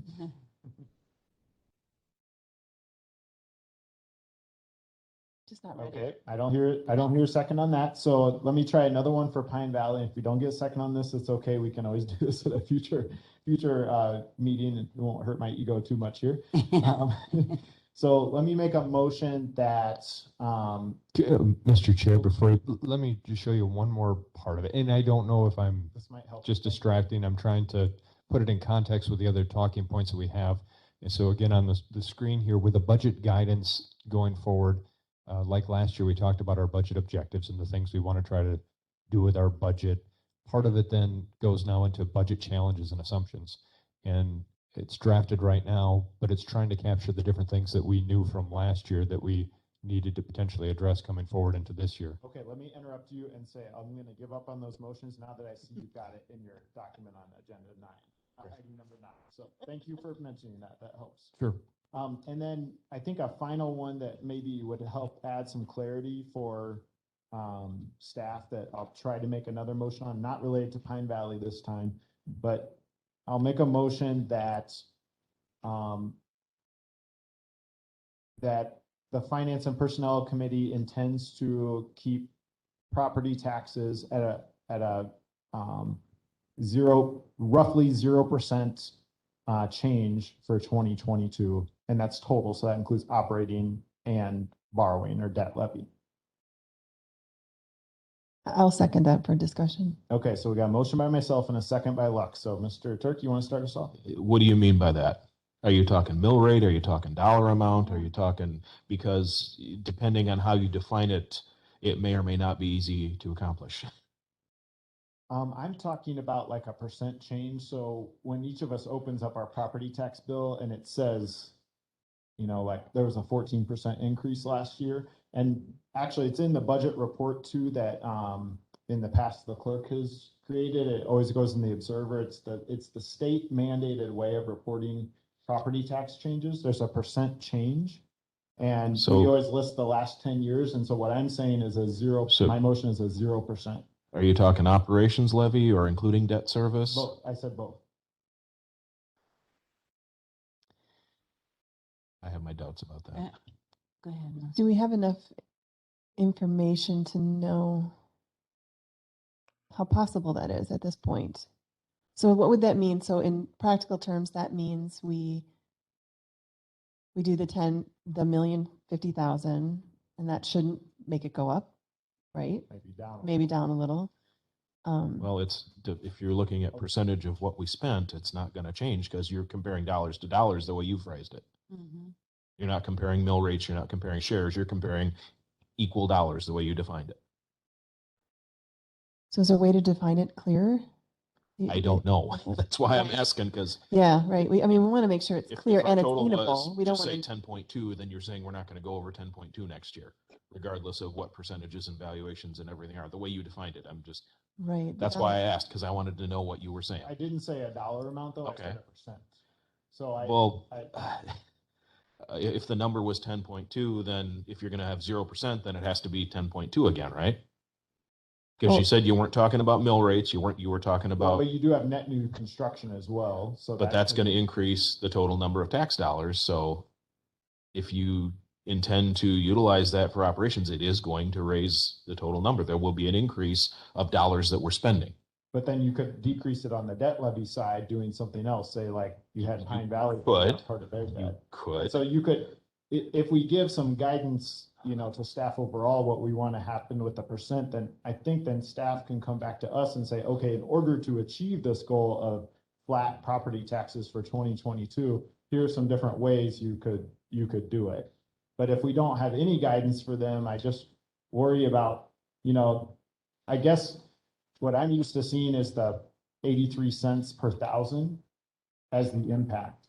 And that's a hard thing for me to understand, but I can understand percent change when I open up my property tax bill. And so that's kind of how I'm phrasing it. I'm trying to phrase it in a way that most of us understand it when we open up our bills. And I guess while I can appreciate that as a strategy, I have qualms about setting it as that yes, this is what we're going to do, because there are some of those numbers in that calculation we don't know yet. Right. That's how I feel. We're not ready. You're putting a limit on something. We haven't gone through the budget process enough to make a good determination. Mr. Chair, so can you restate it? Can we make the language softer where this is the strategy we would like to achieve but not require, like, can we just make the language a recommendation without it being something that if we don't achieve it, we've violated our resolution? Yeah. I don't remember what was the language exactly that you said. Does anyone know? I'm not quite sure how to state it, honestly. I'm just throwing it out there so we can get some discussion going on, because I feel like in the past we've never had the discussion. And I agree with the principle of it. That's been a frustration. Yeah. For me, is that we never talk about what we're doing with people's property taxes. We talk about it as code, and then no one ever knows what we're doing. And so that's why I'm throwing it out there. And I know it feels a little pushy, but I just want to hear what you guys think. Supervisor Cooter. Well, I mean, really, if we want to reduce their property taxes, we got to quit borrowing money. It's as simple as that. You don't borrow that $1 million, you don't raise the taxes. The other stuff goes as it goes. You get allowed to do so much every year because the state defines it. But we're raising taxes by borrowing money. We stop borrowing money, we stop raising taxes. I mean, it's that simple. If you take that $1 million and don't borrow that next year and don't do anything in the county with our capital projects, you're going to save tax money. Yeah. But it won't. That's the simplest way to look at it. It won't be flat though. It will be a huge property decrease if we don't borrow the $1 million next year. So if it wouldn't be it would be a property tax decrease if we didn't borrow the $1 million. Correct. That's what I'm correct. saying. Yep. But that's what I'm saying. When we stop borrowing money to do our capital projects, because our operating budget can't support our capital projects, that's how we're going to save tax. That's probably the only way we're going to save the taxpayers' money. At the end of the day. Supervisor speak. Go ahead. Mr. Chairman, Go ahead. I don't see how we're ready to make this decision until we put together a budget and know what our expenses are and what our revenue is. A lot of the revenue that is talked about may or may not come to us. We don't know what's going on. We can't count on those things. So I think, in my view, I don't think we have enough information to make this decision. I think that the numbers that we put together should tell us what kind of decision to make on this issue. The numbers, we don't have the numbers to lead us to the right decision. Okay, thank you, Mr. Leinrich. Go ahead. In regards to property tax, the way I'm visualizing is we have our two pots of our money that we're taking out for debt services. That's our one bucket that we can do that, and that's restricted by state statute that gives us an amount. We can, we have our amount legally that we can borrow, and we're about at just under 50% capacity on that. So we can still operate in that, and if we operate underneath our current general obligation debt and we plateau at 1.5 million for the short-term borrowing, we shouldn't be increasing burden on that bucket. The second bucket of it, the operational expenses of it, that's controlled then by the net new increases on property by state statute, and looking to see if it matches last year, it adds about another 30, potentially 35,000. But that number comes to us in August on what that new ceiling looks like. So in trying to say we want to do no increase on both of those buckets against the tax levy for next year, which I think is kind of the vision, there's maybe a $30,000 or $35,000 room there of what might come back through net new construction is how I see it, Mr. Chair. Okay. Well, I got everyone's blood boiling, so that's good, right? Got people thinking about it. Mr. Chair. Oh, yeah, go ahead, Supervisor Brewer. One of the reasons why last year people noticed an increase in the county share of their, because we're not the only ones taking money out of property tax. Remember that, is because we shifted from long-term borrowing to short-term borrowing. We paid it back at a higher, quicker rate of payback. So that's why. And we committed ourselves to this interim borrowing, short-term borrowing. We started last year, was the first year, I believe. Janetta started us on the long-term borrowing cost, whatever, curve 3 years ago, I think, or maybe 4. So Clint first broached this to me. I'd like to pursue short-term borrowing, and we would do it on a recurring basis. And it would be an impact on people's taxes in the first year, but then it would level out, and it wouldn't be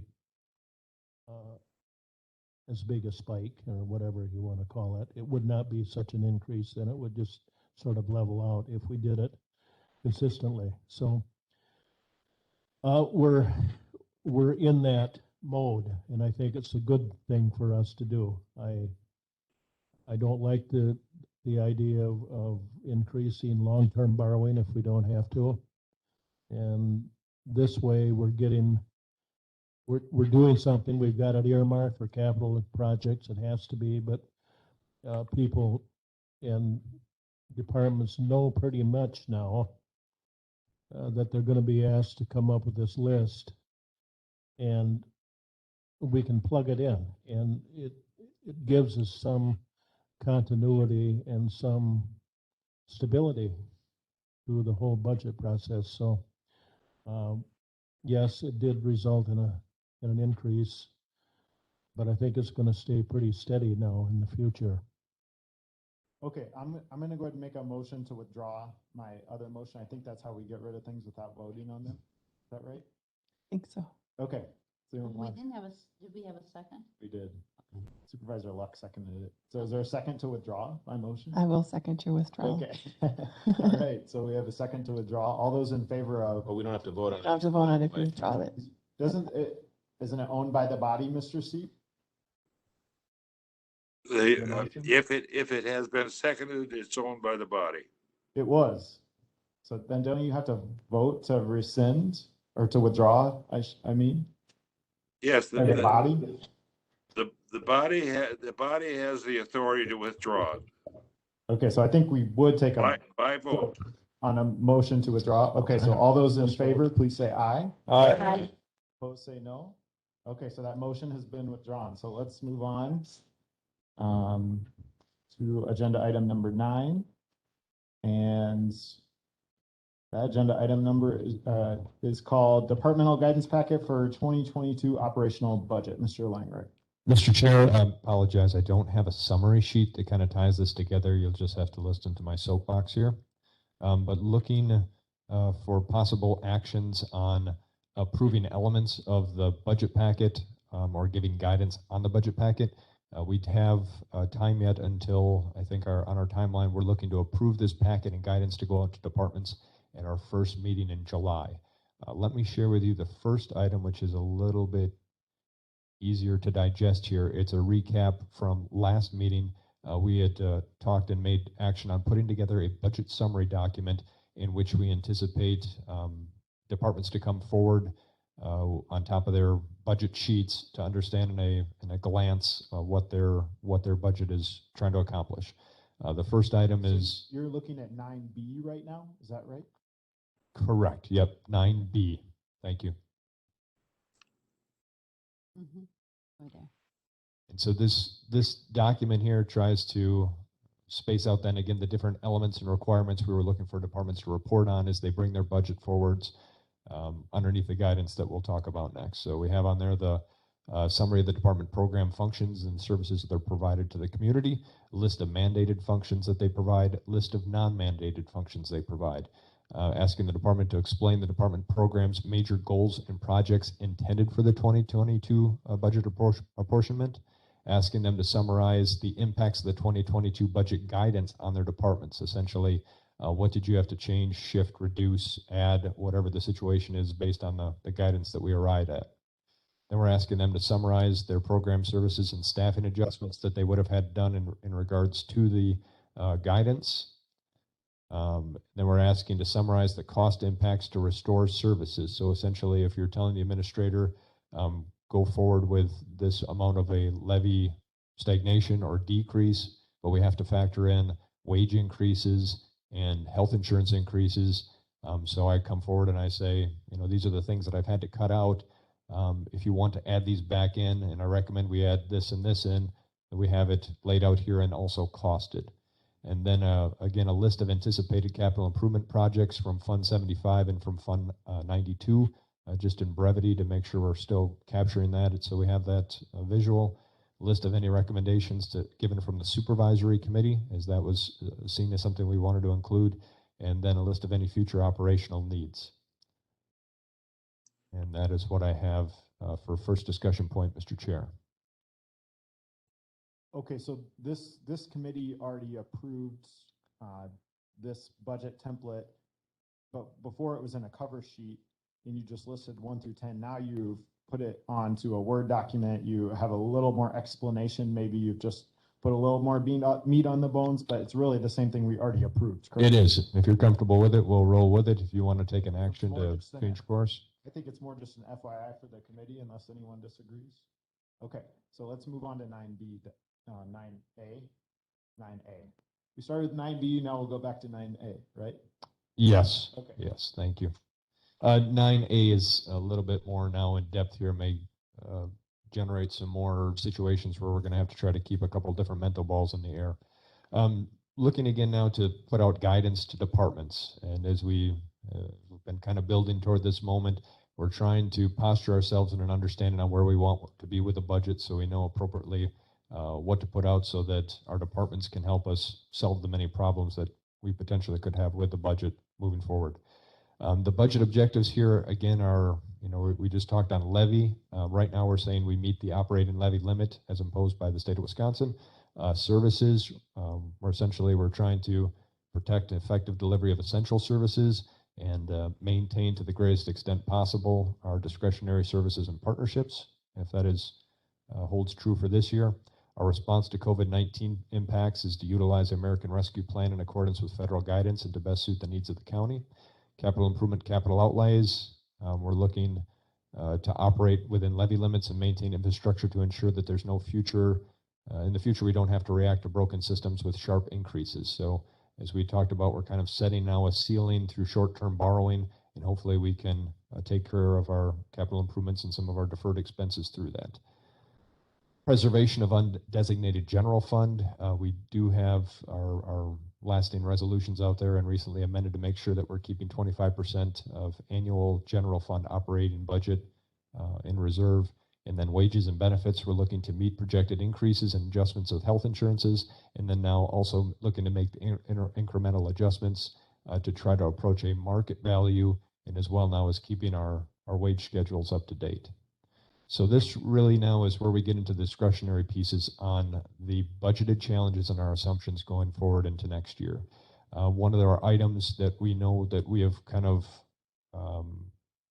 that we haven't addressed head on over the past few years is the Chapter 54, Chapter 44 adult and childhood placements.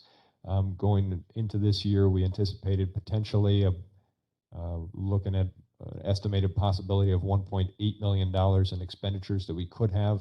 I think we budgeted about $1 million for that, and kind of historically that's been something that we've kind of partaken in as under budgeting those two programs, and then having the mindset that, well, operational expenses will try to reduce expenditures and then take the monies that we would have left over from operations and then kind of offset any type of overages that we'd have in those. Land conservation, we had, at the end of the budget process last year, we had made decisions to reinsert land tech and the rent of the buildings into the budget. They did not arrive into the budget process or into the budget system or into the strings based on error on my part and our flux and transition we were having with our accounting supervisor and getting numbers into the system. So we have to account for that this year. We potentially have an unfunded mandate for district attorney office. There's increased expectations with Marcy's law on having the courtroom configured and different things with that, which could arrive at another unfunded or another position potentially for district attorney. Incorporate wages and zoning from land information without the use of land information grant. There's been discussion on if we're meeting the specificities with a grant and the appropriateness of using all of that, even if we are meeting specificities, using money of land information grant towards our positions. So that's something to continue to refine down and make sure that we're doing that appropriately. And if we're not, we have to offset that with general fund or do a reduction in those services. As we just talked about today, Mr. Chair, Pine Valley revenue amounts and Pine Valley reserve amounts. Do we want to include in here putting those towards operations, towards debt service, or towards a debt levy reduction? Would be a thing that we would need to know on the front end, and giving guidance to Pine Valley on what their budget looks like. And then kind of an assumption here is estimated levy increase from net new construction, kind of gauging best case scenarios, maybe a $35,000 increase that we're going to be able to increase that levy amount. And I think I'll pause right there, Mr. Chair, to kind of digest this and maybe get some feedback on these types of challenges and assumptions. Just big picture question here. So since we don't have a cover sheet today, are you, let's see, have we approved something along these lines already for 2022, or did we just do this for 2021? We have not. We have not approved this for 2022. Overall motion that I'm looking here today is probably a motion to, I don't know, a motion to accept the guidance. We still have 2 weeks to get to, but if there's discussion points, I guess I'd like to hear discussion. I don't know if we need to take action today, but I'd like to kind of understand where people feel in plugging this in, because we're picking up an $800,000 gap here that for child placements that we're going to have to figure out how to, where is that going to come from? How are we giving guidance to the departments to make that up? So in 2 weeks, are you going to ask us, are you going to come recommending that we adopt these objectives and guidance? Yes. Is that what you're saying? That's what I'm saying. So this is like a preliminary draft and you just want to hear what we have to say about it? Yes. Got it. Okay. Yep. So does anyone have anything to say about these first couple pages, or do you want them to keep going? No, we can keep going. I mean, okay, keep going. Okay, all right, thank you. In just a formatting here, so we'll get 2021 information in here for context. We understand expenditures, budget limits, etc. So moving on to the next part in here, just as a focal point to have everything kind of in one document, because we don't have established yet like a financial policy.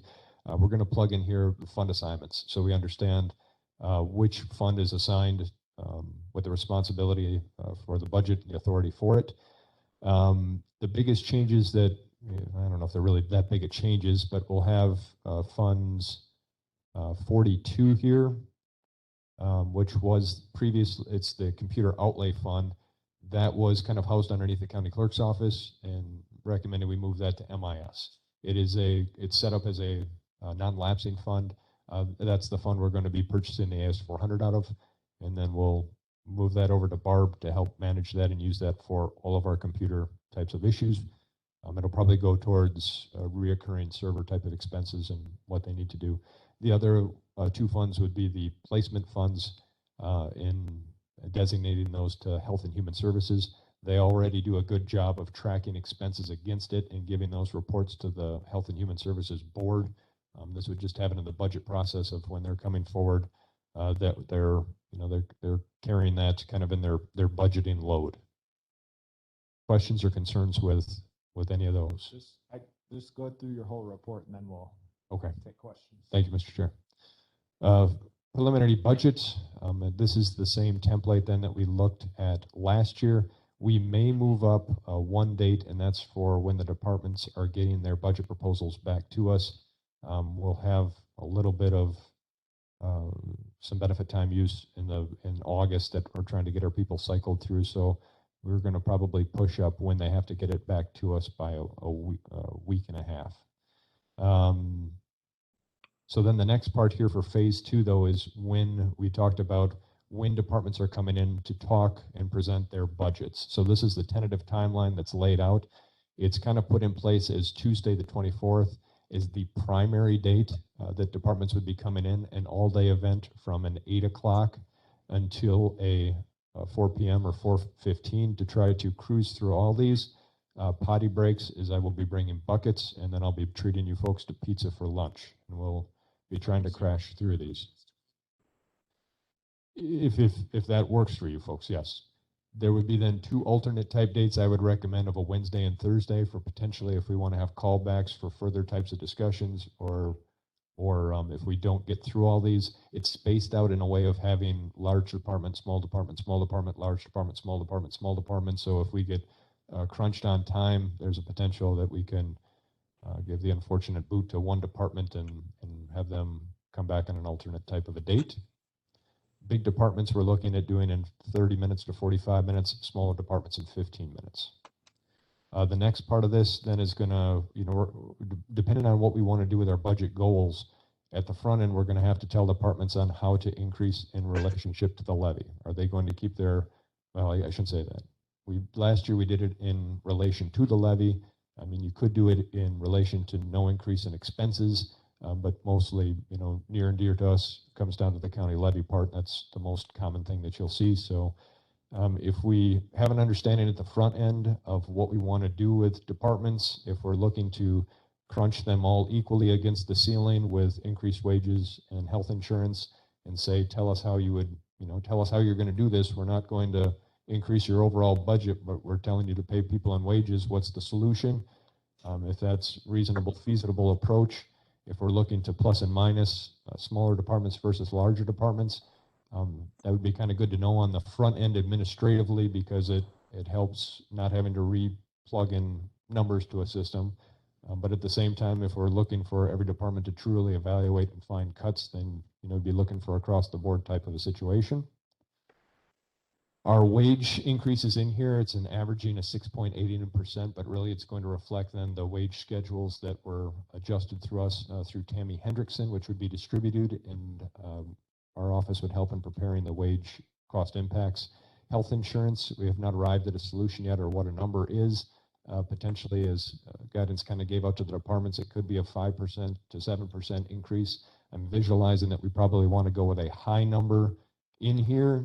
It puts more pressure on departments, but if we have a lot of gaps to fill, we're going to want to have some space so that you have levers to pull to put add-ins back into budgets. Waiting on FICA yet, waiting on Wisconsin retirement system, capital improvement, capital outlay and budget. This will get whittled down to essentially what's kind of going in the summary back to us, but we've kind of already crossed that bridge, and thank you for that.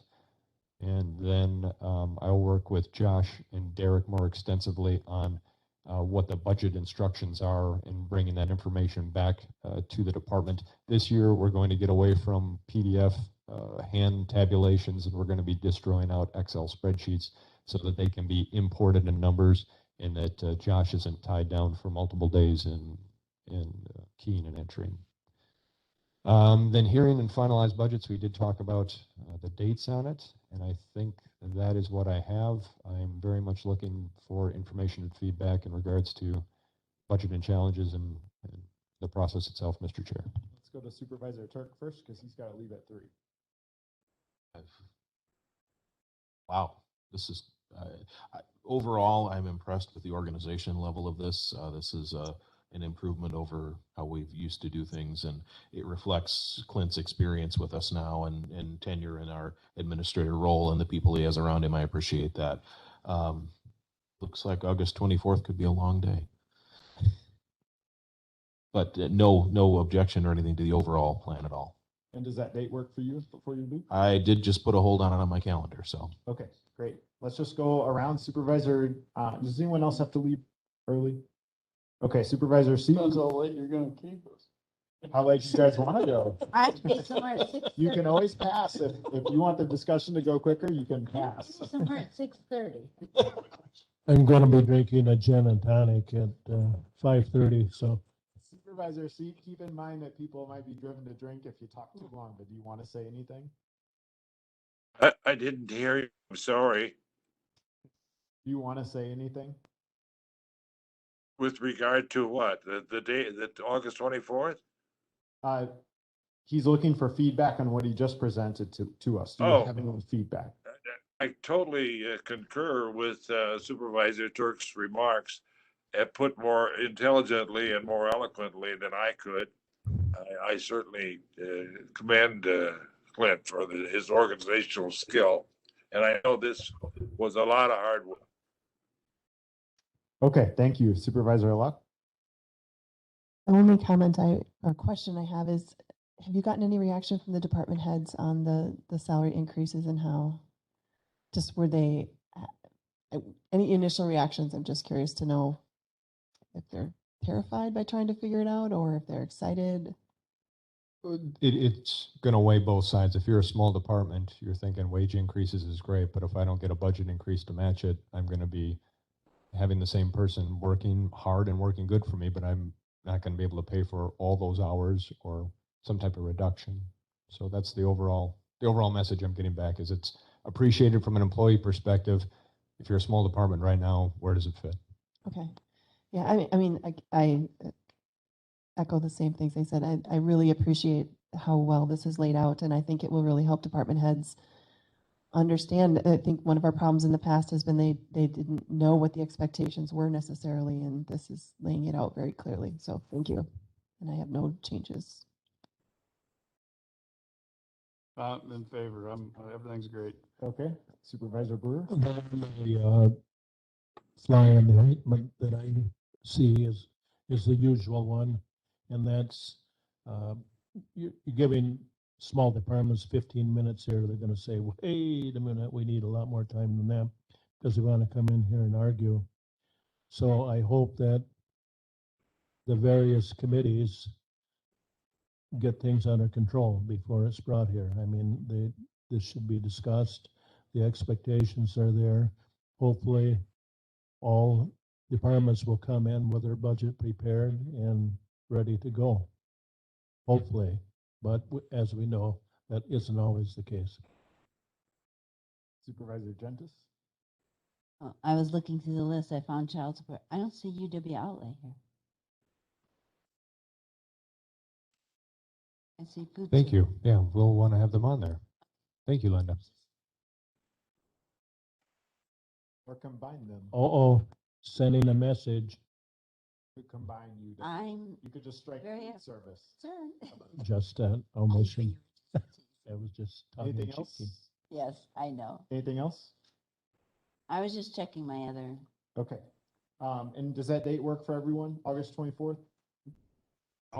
Yeah, I'll put it in. I want to go on vacation the week before, but you guys are canceling for me. Yeah, All the right. 25th doesn't work. The 24th will work. So. Okay. It sounds like you've got some agreement about the 24th here. And then the only I think we're going to go to 4:30.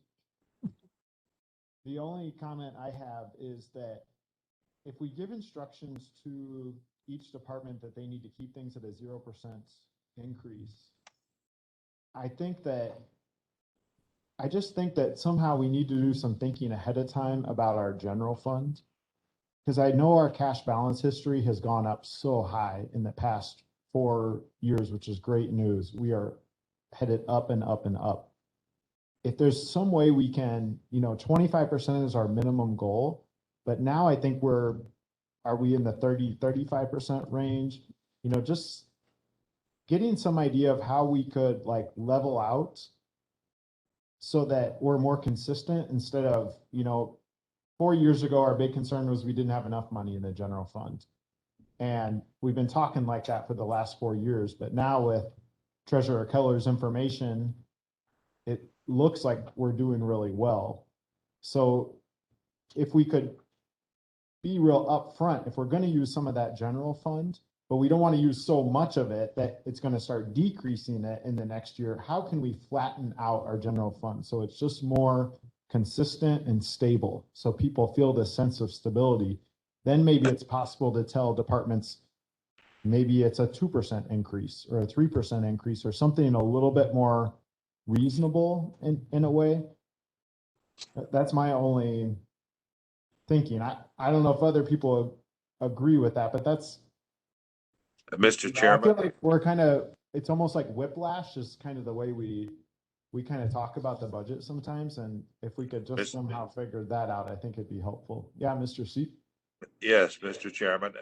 It's an interesting question that you raise about flattening out the curve, so to speak. But the history of the general fund has always been one of peaks, sometimes uncomfortable peaks, and sometimes uncomfortable valleys. It's difficult, given the nature of the beast, to anticipate that you're going to have that 35% perhaps down the line. Yeah, I think that's a difficult goal to achieve, to try to flatten that curve.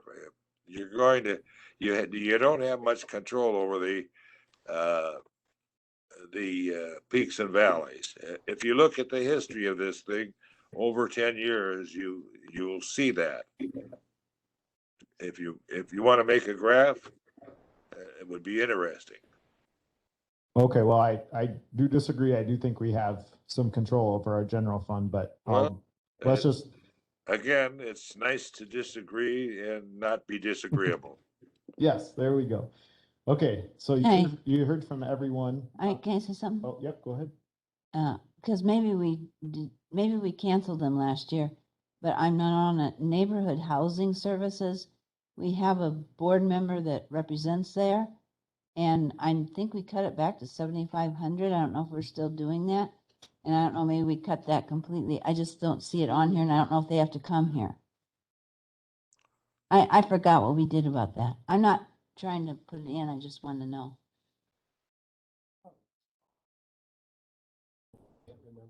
Okay. So if anyone else has comments, It might be. I don't know. we'll have another crack at this at our next meeting too. Okay, so agenda item number 10, classification, compensation, and staff authorization policy. So Mr. Langrick, you brought this forward to us last time. You asked us to review it. Is it appropriate today that we just tell you if we have any changes, and then that we make a motion to approve today after we've got any changes incorporated? Is that what you're hoping? Go on, Mr. Chair. Yes, there's the policy that was presented last week. I think I had, or last 2 weeks ago. There was a couple of small ancillary changes made to it, nothing that is impacting kind of an expenditure type of a mindset. And then I updated the authorization table with recent changes to the Pine Valley based on resolution from last Tuesday. And I made one change on here of limited term employees does not need to be authorized by indication on the table. So essentially, if we have a full-time position that is out, the department head has authorization to fill that in a limited term capacity post haste. Those were the main changes made, Mr. Chair. Okay, did anyone have any suggestions to change anything in here? Need a motion? I think we need a motion to approve. I'll make the motion. Okay. Second. So we got a motion by Cooey and a second by Luck. The only thing I saw in here was that I think at some point, and I can't remember where it was, I saw it somewhere, there's like a non-discrimination section. Am I remembering that right? I'm not sure where it was. Part of our principles section, perhaps towards the top, where we say. What page? On page 5. Richland County will not discriminate in classification or compensation based on race, color, gender, religion, creed, age, disability, national origin, lifestyle, or any other basis prohibited by state or federal law. That section, sir? My only comment was on the lifestyle one. That's not typically a protected class. So I think if we could just get the protected class, that I think it's people usually just say sexual orientation. Okay. That's what you meant? Yes. Okay. I don't think gender identity is a state protected class. Which one are you on? I'm 10A. 10A? Okay. So it might Thank you, Mr. Chair. It might be a good discussion someday to have what is our non-discrimination ordinance in Richland County, but maybe we should just mimic the state at this point. Thank you. Okay. So all those in favor of adopting, please say aye. Aye. Aye. Opposed, say no. Okay, that motion carries. Agenda item number 11, a contract with ABT Swain Law Office. Mr. Langreich? Mr. Chair, looking for a motion today to enter into contract with Swain Law Office for Corporation Counsel duties. Item on this is through the recruitment process and determine an appointment for Corporation Counsel. Richland County was approached by Attorney Michael Windle with interest in providing Corporation Counsel services. Attorney Windle and fellow associates interviewed before the county administrator. The firm shared accounts of their extensive municipality practice totaling over 90 years. Administrator Langrick will be appointing Ab Swain to Corporation Counsel by State Statute 5942, but then the contract agreement would still require a resolution to affirm by Rule 14. Mr. Chair. Okay, looking for a motion to recommend to enter into this contract. So moved. Motion by Brewer, A second. second by Seep. Any discussion? So Don Seep and you were on the committee too, right? Okay, then I feel good. And we're not discussing the appointment. That happens at the county board. Mm-hmm. We're just discussing the contract. I have a question regarding the contract. Okay. I heard you say the word Swain, but isn't the name of the firm Apt Swain? Maybe that was, maybe I mispronounced it. I said ABT, but I didn't know. Yeah, how to that's say it. right. Apt Swain. Yes. David Apt and Nikki Swain are the two owning associates. Okay, I learned a new last name today. Okay, all those in favor of the motion, please say aye. Aye. Aye. Opposed, say no. Okay, that motion carries. Agenda item number 12, ambulance addendum amendment. Mr. Langreich.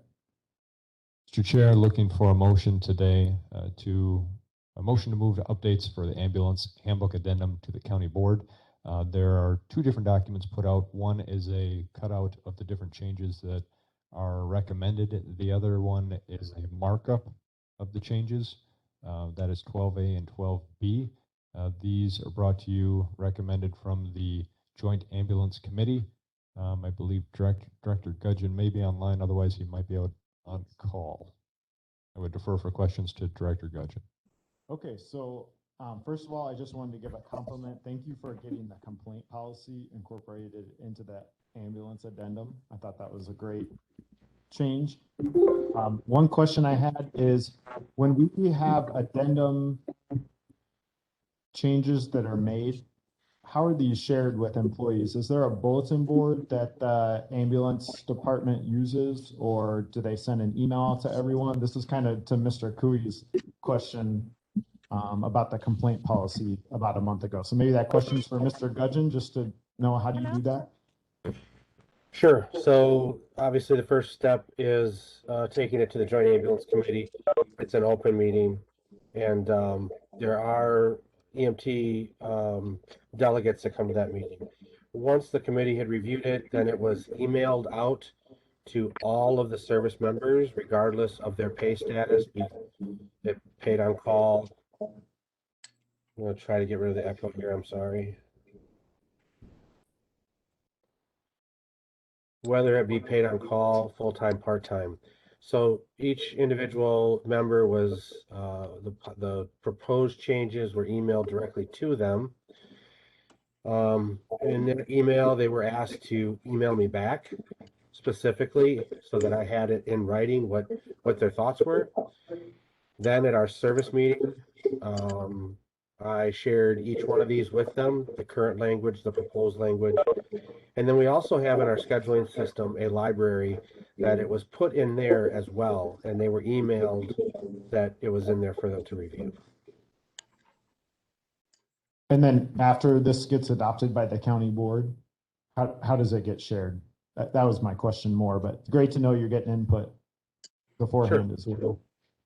So if the county board adopts the changes, then an email will go out indicating that the proposed language was approved, and then a new updated version of the addendum will be put into EMS Manager, which is our has a library in it. We use it for scheduling. All members, again, regardless of status, have access to that.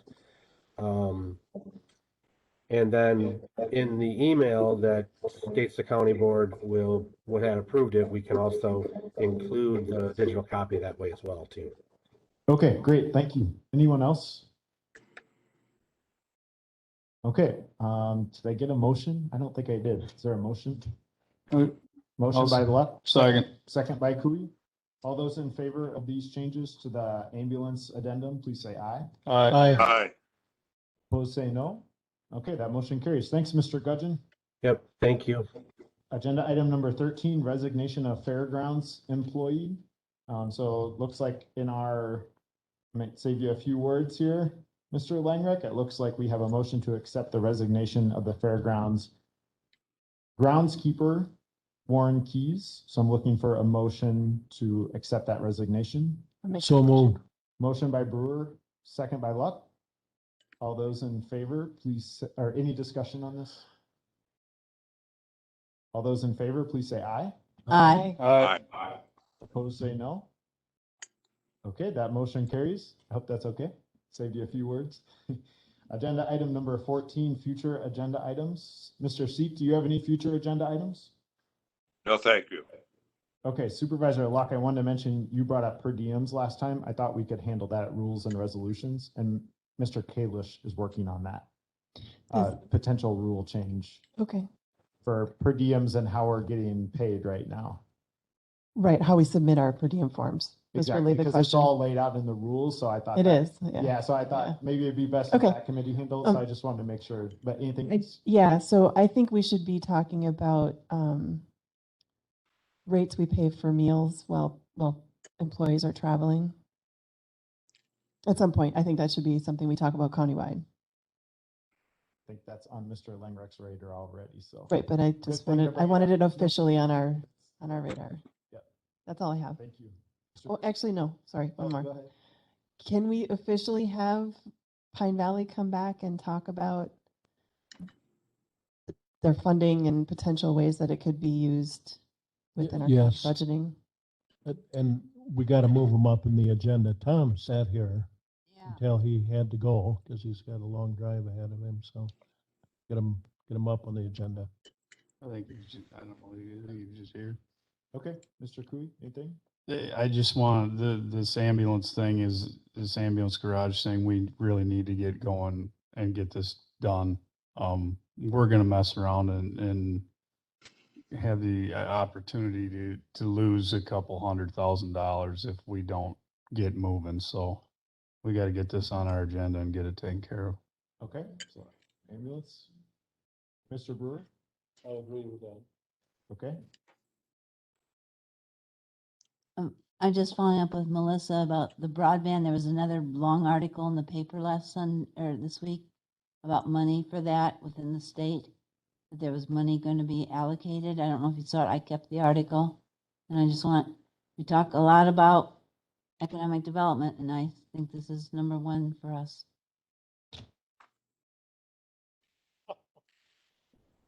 Okay. I know. I just want to make sure we're.